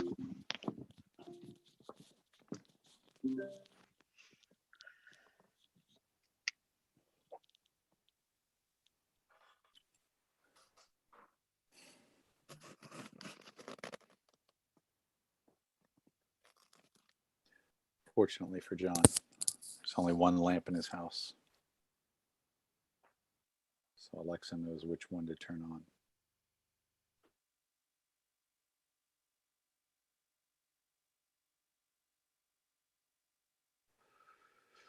Ooh.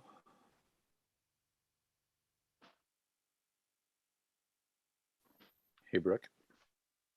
Are you there?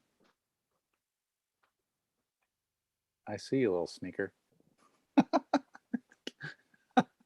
What do you need? You're funny.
Hey, David. David, you there?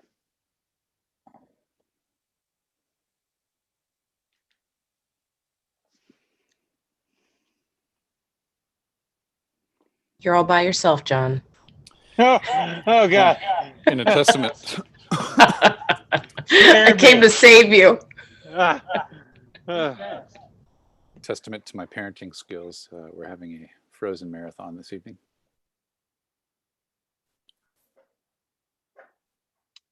You know, some of my favorite songs on the Frozen 2 soundtrack are the cut songs. Oh yeah. Have you heard them? Yeah. My favorite is I have 2 daughters. Yes, I've heard them. My favorite is, I think it's called Home. I smell yeah, the yeah. salty breeze that's blowing through the fjords. Mm-hmm.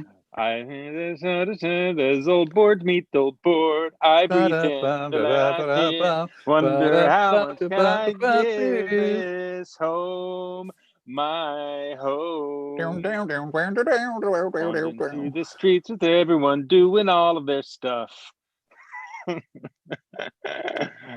Actually, that song reminds me of in Beauty and the Beast, in the beginning of Beauty and the Beast, when she sings that song where she's walking through town. Yeah. It's a good one. Now I can't remember what it is. Yeah, I mean, it's the kind of the opening song.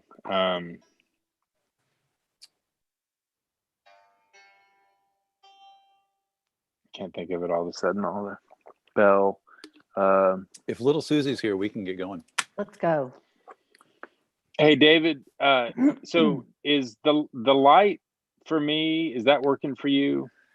How I'm lit? It's a little bit less bright than I'd like for it to be, but I mean, you have dark hair, so it works out. Like So you like that? That's good. Yeah. How's that? How'd you do that? His floating head is awesome. It's super awesome. Yeah. I'm thinking about if you wore dark letting long John sleeves. do. That's awesome. Sorry, what'd you say, Michael?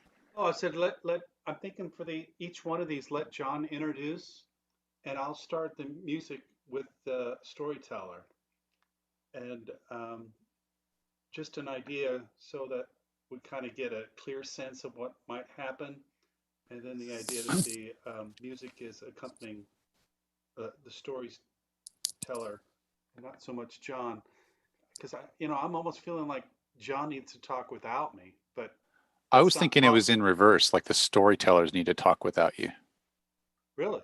Yeah, like the music. Well, and then you could add like ambiance throughout the story, but that the songs themselves would be enveloping the story. Are we on Plan C now? Because that's what kind of sounds like. I was thinking kind of like a B.5. BBs or BCs. Yeah, I don't know. Like somewhere between B and C. I'm just trying to think of like how they typically do those radio broadcasts where like those podcasts where they like the song kind of lets out for the storyteller to begin their story and then picks back up again. All right. Well, I don't know what that is.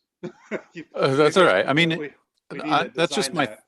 Hey, that's just my thought. I'm not trying to knock down what you're saying. If give it a try, I want to hear it. I want to hear it. If that's what your idea is, and you have machinations around it, then let's hear it. I want to hear it for sure. Okay. Well, is it Michael? it is Michael. Yes. Hey, Michael. Just a thought.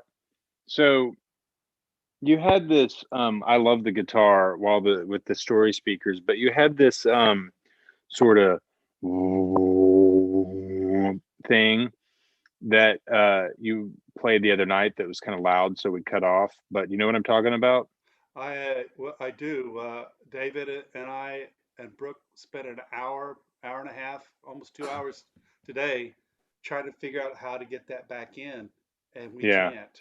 Okay. Well, I was just going to say like that could play low while I'm introducing and then shift to the guitar, but obviously that's not going to work. There's a frequency issue with that, and we can't sort it out. That among other things with Zoom, there are lots of limitations that you sort of have to discover on the fly, and that's one of the things we discovered is.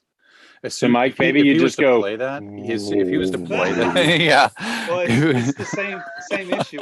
What would happen, and it was kind of interesting. We had to discover it just somewhat empirically. Is just to play the note, and then Brooke would start talking, and then the note would just go away, and the channel was dead.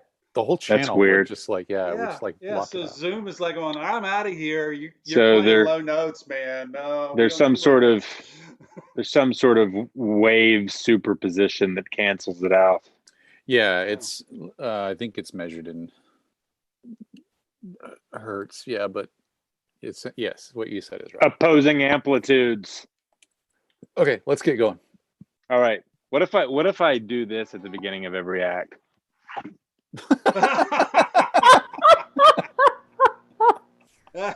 Sounds good. Yes. Can you hear my guitar? Switch guitars. Ooh, I like Yeah. that. I like that. Yeah.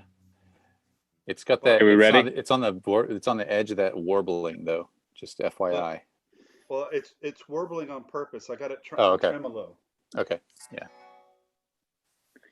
We ready? Yeah, I'm ready. I'm muting myself. Act 3, Fathers. Welcome back. I'm your host, John Burns. In Act 3, we turn our attention to the nature of fathers.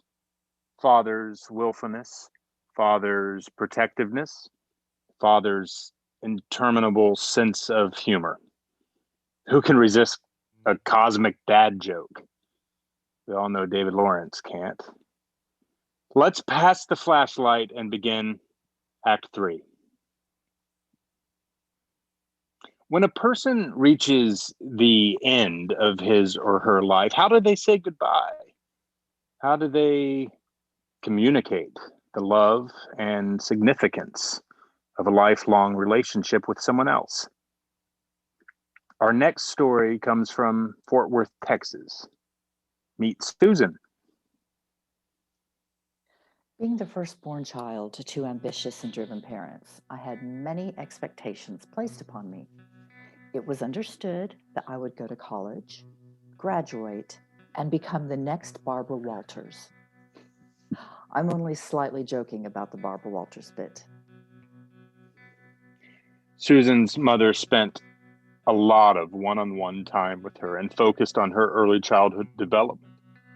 She was reading and writing at 4 years old, starting first grade at age 5, and had graduated high school at 16 years old. I think there's a reason people talk about mama's boys and daddy's girls. I was definitely a daddy's girl. And while I favor my mom in appearance, every aspect of my personality undeniably comes from dad. My mom has always told me stories from my childhood, and one of my favorites is how my dad and I would wear matching bib overalls, black and white pinstriped. In a way, I guess I was his little mini-me. Early in his career, my father was a radio disc jockey, and our family would always listen to his show.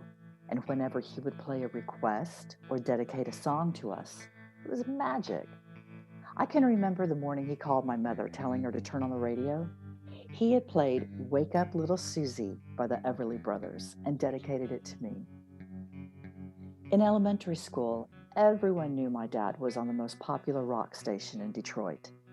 I was considered special, kind of like the child of a celebrity. And that lasted until a new girl came to school and her daddy was on television.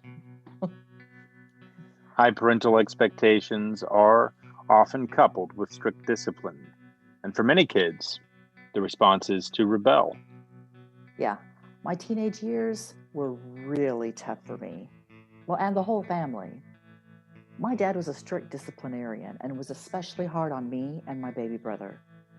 I was pushing away from my parents and acting out in destructive ways. I took a lot of risks and made many bad decisions. Well, this all culminated in my being expelled from high school my senior year. Fortunately, the school attorney was a family friend, and the end result was I received on-campus suspension where I was segregated with the bad kids until the end of the school year. Years later, my dad told me that he was at a complete loss on how to handle me. He said he tried to persuade me to stop my destructive behavior. He threatened me, he bribed me, he begged me, and nothing seemed to work. All I wanted was to get the hell away from home. My father once told me to get in the car and wouldn't tell me where he was taking me. Evidently, he had made prior arrangements with the sheriff, and so he took me to the city jail and had them lock me in a cell so that I could experience what my life would look like if I didn't straighten up and walk the straight and narrow. So needless to say, I had an extremely contentious relationship with my father, and that didn't start to change until after I moved to Europe and married my husband. Age and circumstances had mellowed my father, and I no longer felt the need to shock and rebel. As an adult, we developed a trusting and respectful relationship. My father and my husband got along extremely well, and we would go and visit him when we could, and Dad would often come by our house on weekend mornings. He'd walk in the house carrying a cup of hot coffee and call out, "Hello, kid." And I'd get excited knowing that we would have an entertaining morning visiting and telling stories. I knew I could always talk with my dad about the important things, philosophical conversations about morality, loyalty, the meaning of life. And we discussed what made life worth living, and the big one, does God exist? It was interesting to hear his opinions, as he usually offered a more nuanced argument. And that, along with his years of life experience, were treasures for me as I considered the answers to these questions of mine. Our discussions were always logical and fact-based, with room for emotion and human response. Neither one of us were what one would call religious, spiritual, or New Age. Our conversations never included anything unexplainable. We were both cerebral beings with a strong creative side. As I mentioned before, my dad was always ambitious and driven, a typical type A personality. And like most men, he never took care of his health like he should have. In early 2006, Susan's father suffered a series of strokes that left him in the ICU at St. John's in Tulsa. Dad spent weeks at St. John's, and my family and I tried to keep a rotation schedule where we could check in daily. We kept a notebook and would log what the nurses and the doctors had said so that everyone who came would be apprised of his progress. And after some time in ICU, he was eventually transferred to a regular room. And that was great news, and it gave us so much hope for recovery. It also made it more comfortable for him and for those of us spending time with him. I burned him a CD with his favorite music to listen to, hoping that it would soothe him during his many days in hospital. Well, after several rough weeks, it seemed like my father was improving. And on February 14th, Valentine's Day, I went with a friend to see him. And he was so alert and communicative. He seemed like his old self, witty and inquisitive. And I was thrilled. We were making plans for what to do when he was released, and I looked forward to caring for him while he recovered. So this is the part of the tale where Susan describes her supernatural experience. But we have to preface this part of the story by stating, I love to sleep. Susan loves to sleep. And I very rarely have problems going to sleep or staying asleep. Well, except for the random bathroom visits. And even then, I trudge to the toilet with eyes barely open, feeling my way into the bathroom, and then I trudge back into bed at a semi-conscious state and immediately fall back into a deep sleep. I can sleep while under a tornado watch, which completely baffles my husband, and I think it also makes him jealous. So all this to say, I sleep hard, and I like it that way. So on the morning of February 16th, I was awakened from a deep sleep. This was around 1:30 in the morning. It was the strangest experience. I felt a powerful rush of energy just whoosh through me. And I sat straight up in bed, 100% wide awake. I had no idea what woke me up or why.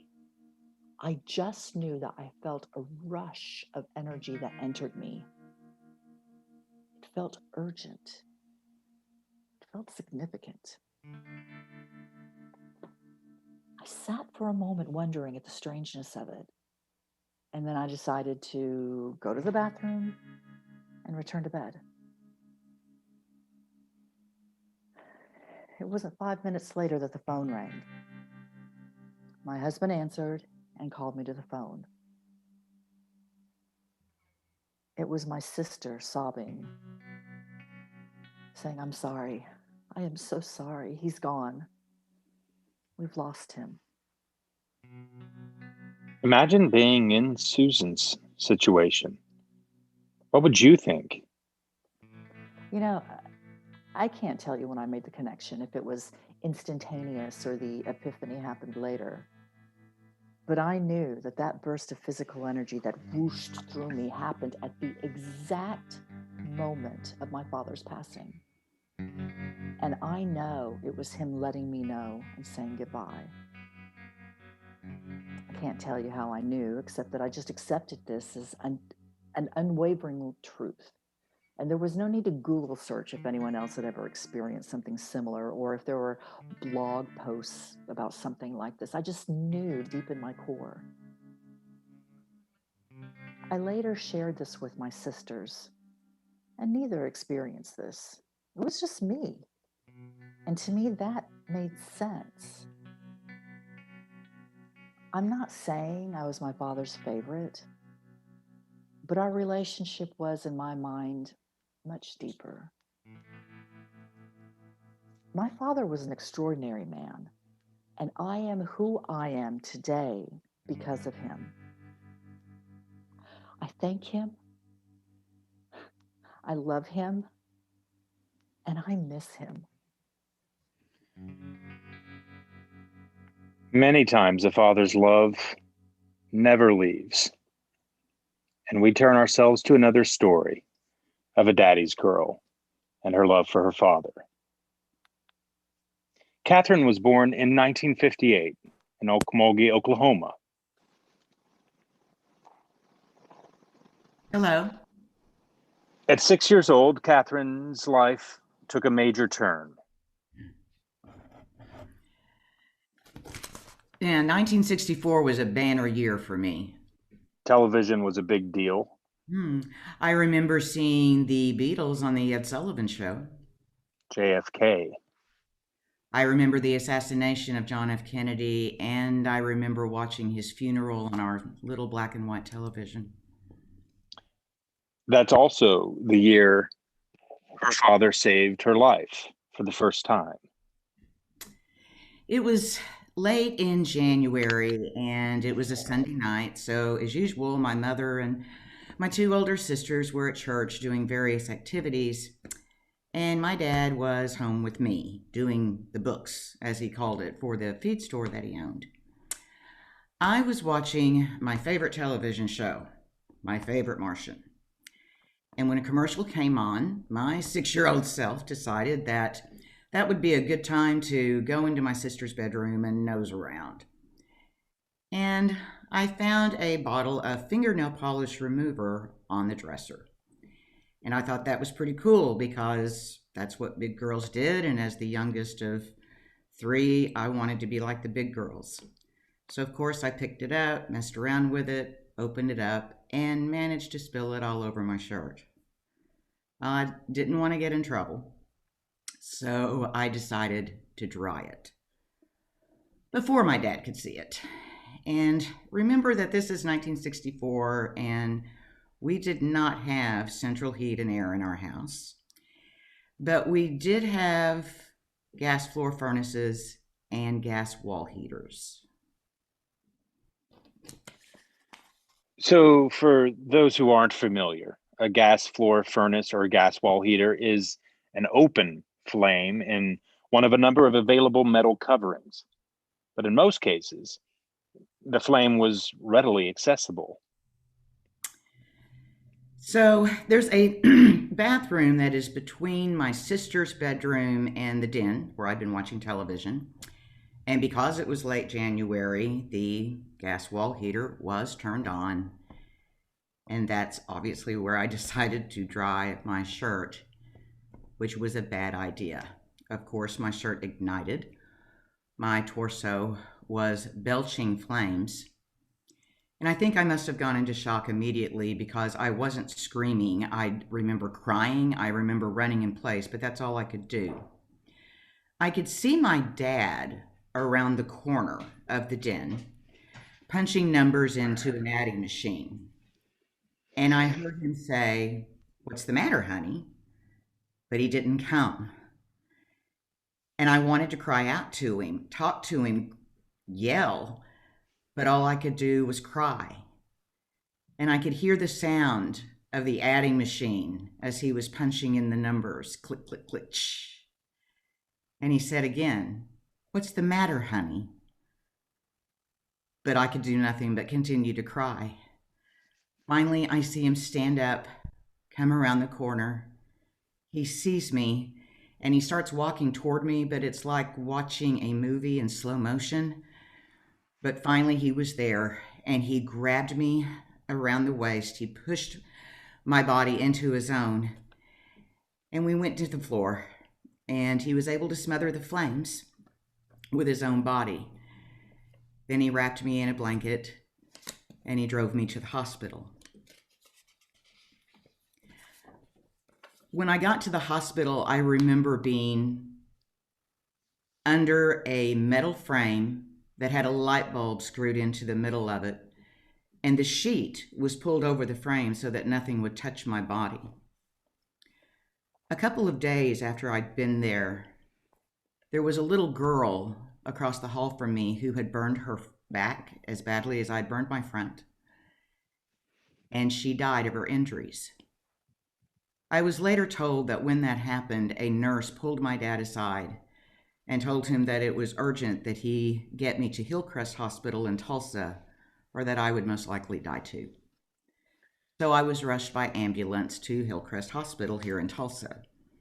But it's not the same building where we see our present Hillcrest Hospital. In 1964, the present Hillcrest was being built. And during my months-long stay in the hospital, I watched as a team of men built the Hillcrest Hospital we know today. So, because of her father's quick reactions and decision to move her to Hillcrest in Tulsa, Catherine eventually made a full recovery. My dad and I shared a very unique bond from that moment on. I grew up always knowing that my dad was my hero and that he would come to my rescue no matter what. And that lasted all the way into my adult life.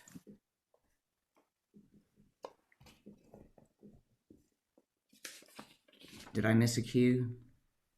No, you keep going. I talk about, I'm sorry. I'm trying to do this from memory.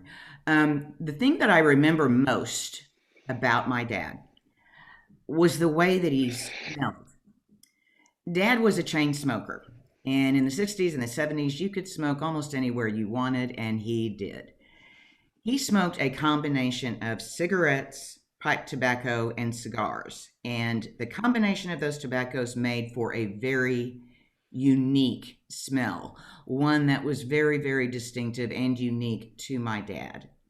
Now, today, a lot of people would find that kind of smell repulsive, but to me, it was love and safety and protection. I loved the way my dad smelled. Fast forward many years to the early 2000s. Dad died in 2004. A couple of days after his death, I got into my car and immediately noticed a very distinctive and a very unique smell. The smell got stronger as I was backing out of the driveway, and I knew it for what it was. It was my dad. As I drove down the street, the smell got stronger, and by the time I got to the first stop sign, it was so strong that I actually said out loud, "Daddy?" Well, I looked to my left and I looked to my right, and there was absolutely no one coming. So I started to drive into the intersection, and at that same moment, the smell was so strong that I felt enveloped in it. And also at that same moment, I see a car from out of nowhere speeding straight at me. Well, I slammed on my brakes and the other driver slammed on his, but he came within a hair's breadth of broadsiding me. Well, I sat there shaking literally with fear and relief. I could not believe he did not hit me. I looked at the driver. He honked at me. He pulled around and went on his way. It took me a few seconds to pull myself together enough to keep on driving.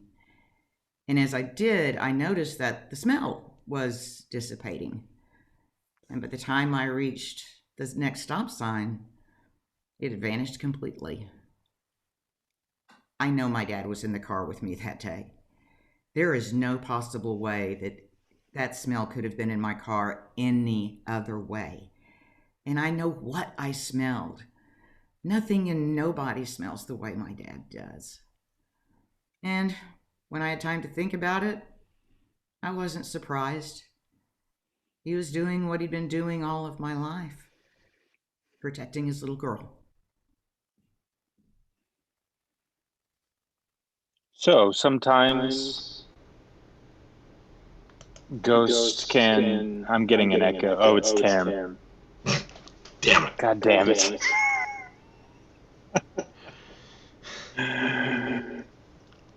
The ghosts who love us protect us. And then sometimes they're strange ghosts that just want to mess with us. When you're a child growing up in a small town, I can't. Is everyone hearing that? Can you mute for just a second, Tim? Yeah. When you're a child growing up in a small town, it's all falling apart. The center never holds. When you're a child growing up in a small town in the 1950s, your imagination runs wild. Big old houses can hide secrets that may never truly be known. And those imagined secrets can sometimes be hard to distinguish from reality. Timothy grew up in such a town, Franklinville, New York. Nestled in the foothills of the Allegheny Mountains in western New York State, the village was filled with old grand houses, some owned by generations of one family, and local tales were a tradition. I was raised to believe in ghosts. My grandmother used to tell me that every house had a spirit. Some good, some not so good. She had seen the one that lived in their house.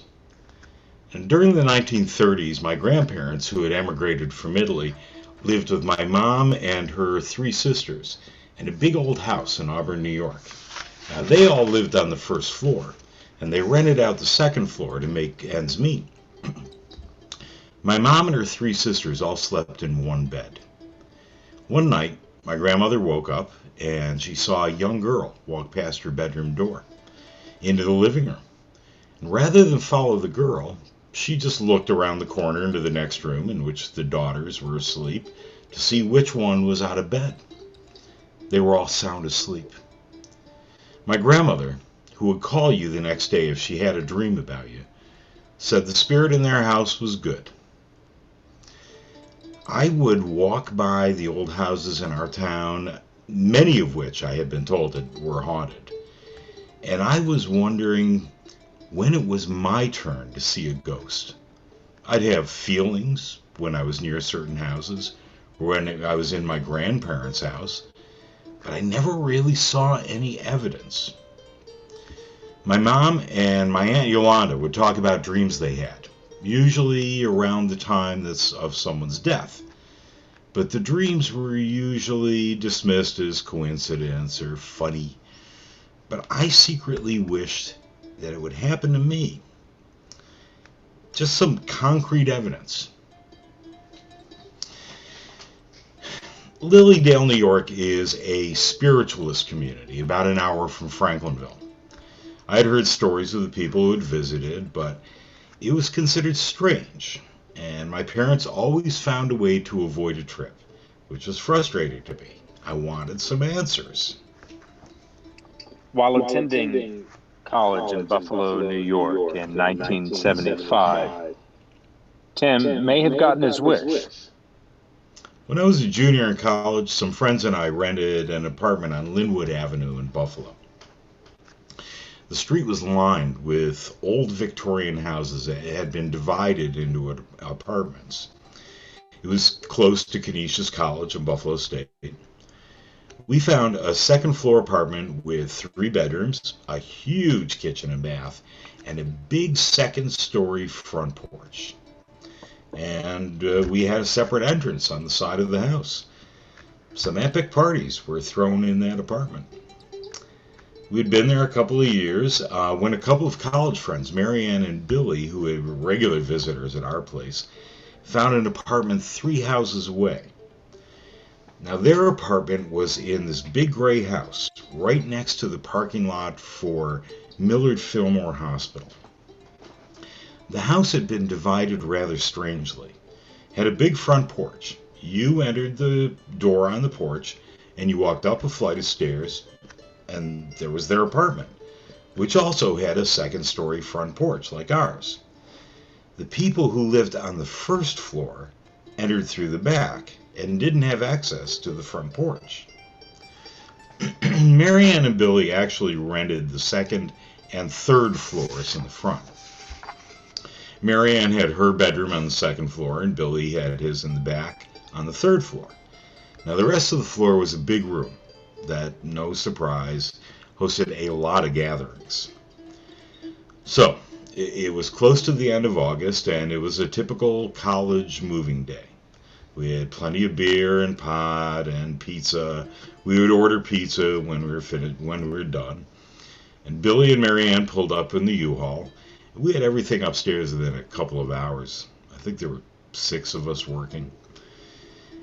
It was late afternoon on a warm August day, and 3 of us were sitting on the couch facing the open French doors leading out to the porch, and a couple of folks were in chairs facing the open doors.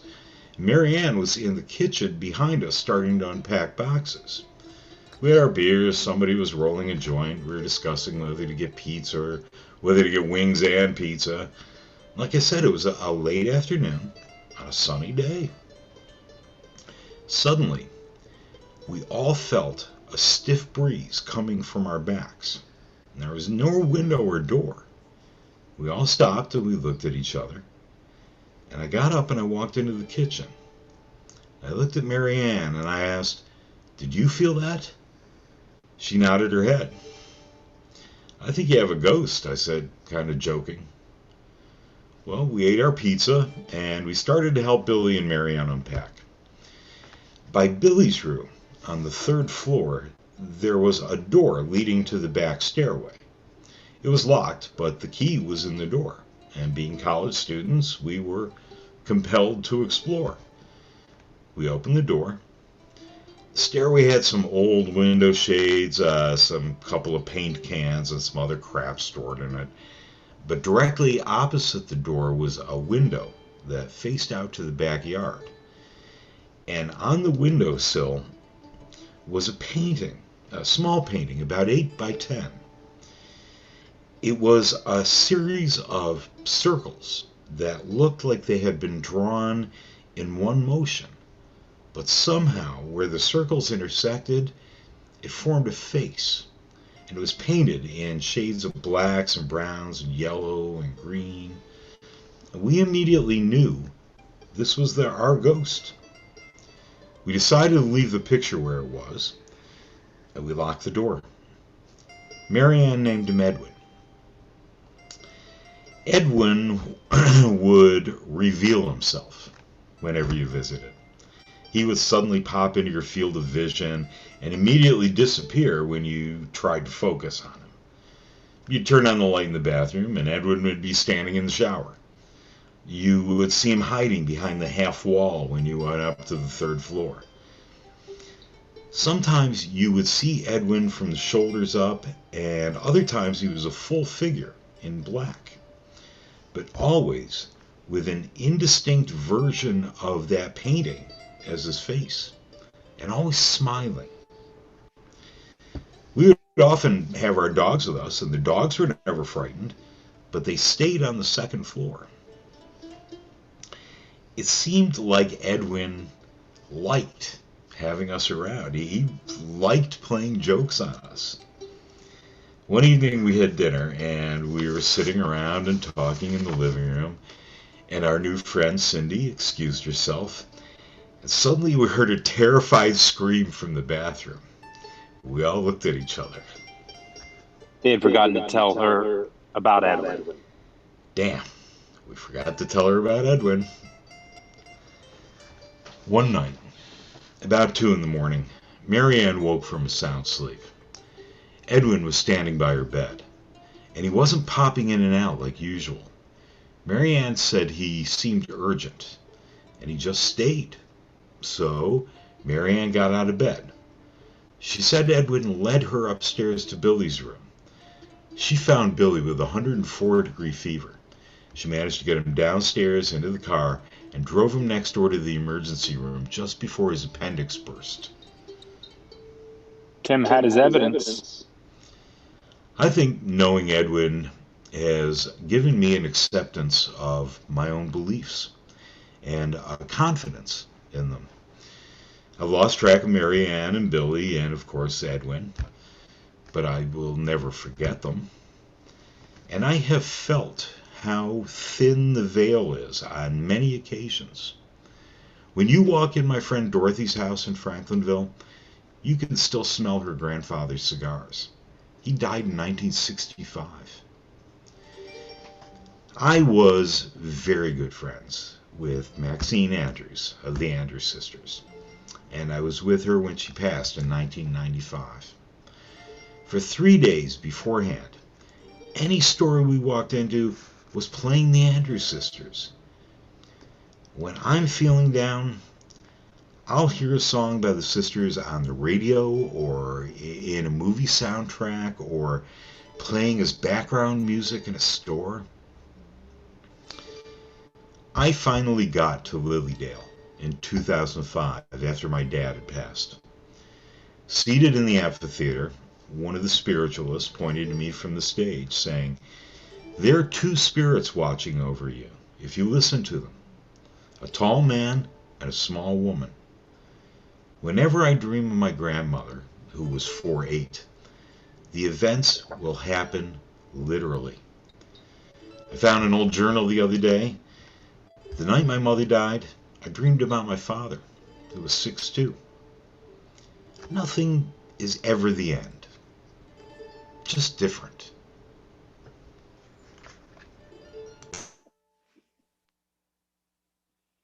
This concludes Act 3 and our show. I'm John Burns saying thank you for joining our circle this evening. If you've had your own uncanny experiences and never spoken about them to anyone now, you know you're not alone. In fact, it may be that you're never alone. We hope you've been inspired to share your own experiences and to continue the storytelling tradition. Pass the flashlight. This has been a production of American Theater Company. If you wish to make a tax-deductible donation to American Theater Company, you may do so on their website at americantheatercompany.org, through their Facebook page, or through the link in the description of this event. Good night. Sleep well. Thank you, John Burns. Thank you, John Burns, disappearing into the depth of the ocean. Tim, I'm so sorry. I think we jacked up your sound. If you can hear me, okay. Good night, Catherine.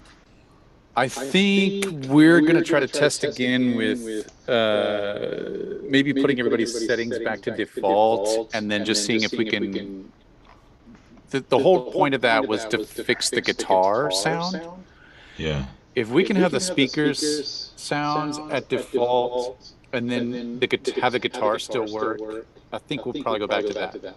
But that said, the most recent update to Zoom I looked up was 2 days ago, so we should probably all go try to update it. Yeah, I just checked and I saw that there was an update available.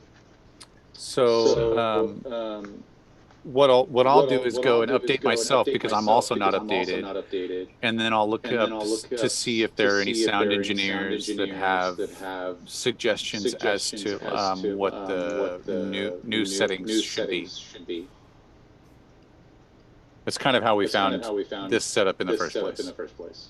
Cool. Thanks for hanging in there, everybody. It was a super long rehearsal, but I think it was made long by the technical difficulties. We'll resume tomorrow and try to start shoring up the time.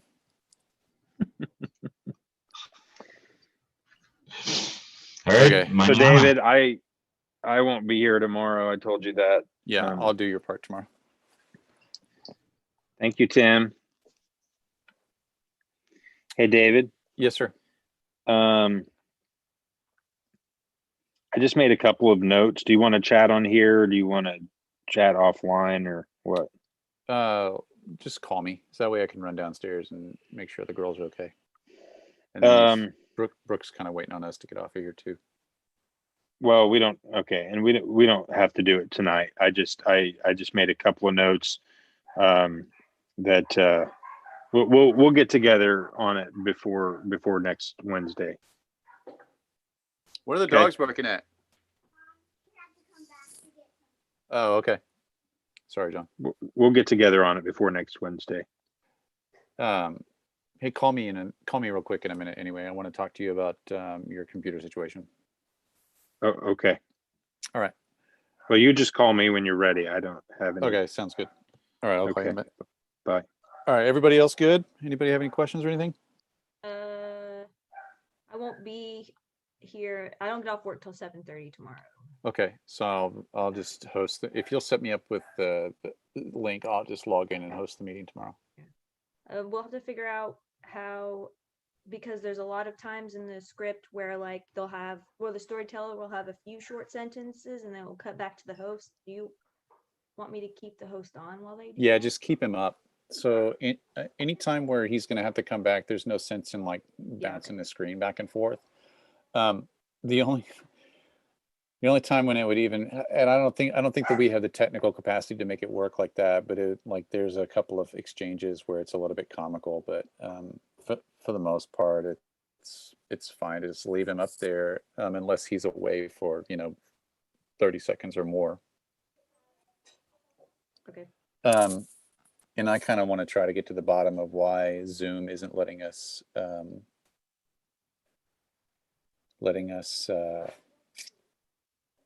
show those spotlights, because it's just you have to keep it in gallery view, but it defaults to speaker view. Gallery view is the only way it shows like multiple spotlights. So if you keep it in gallery view and then spotlight it, is that what you're saying? I keep it in, well, because whenever we add new people and they turn on their video, it defaults to speaker view, and I have to manually go in and change it to gallery view. I think that's something in the settings. That's got to be something in the settings that we can find. If they had a upgraded account, because I was looking, there's a webinar feature where it shows multiple screens, like spotlighted multiple screens at the same time, but they don't have that feature because they're just a basic account. Text Lori to text Tammy to see if we can get that upgraded for the show. I mean, I can do it for a month and then back out. Okay. Just tell her we need it, and if it works out, that if that's the solution, then that's the solution. But if that's not the solution, it's no big deal. It's just like it's probably like $10 for a month. It's no big deal. Okay. Unless it's like $800 a month or something like that, like something stupid. Yeah. I don't know what the plan is, but I'll look. Okay, thanks for following up on that, Brooke. And then I'll see how it goes tomorrow, and if we need to do a tech or a Q to Q. Michael, how did you feel tonight? I'm short one song. Because we killed the keyboards. I lost 4 songs. Okay. But that's cool. When Iona did one, I just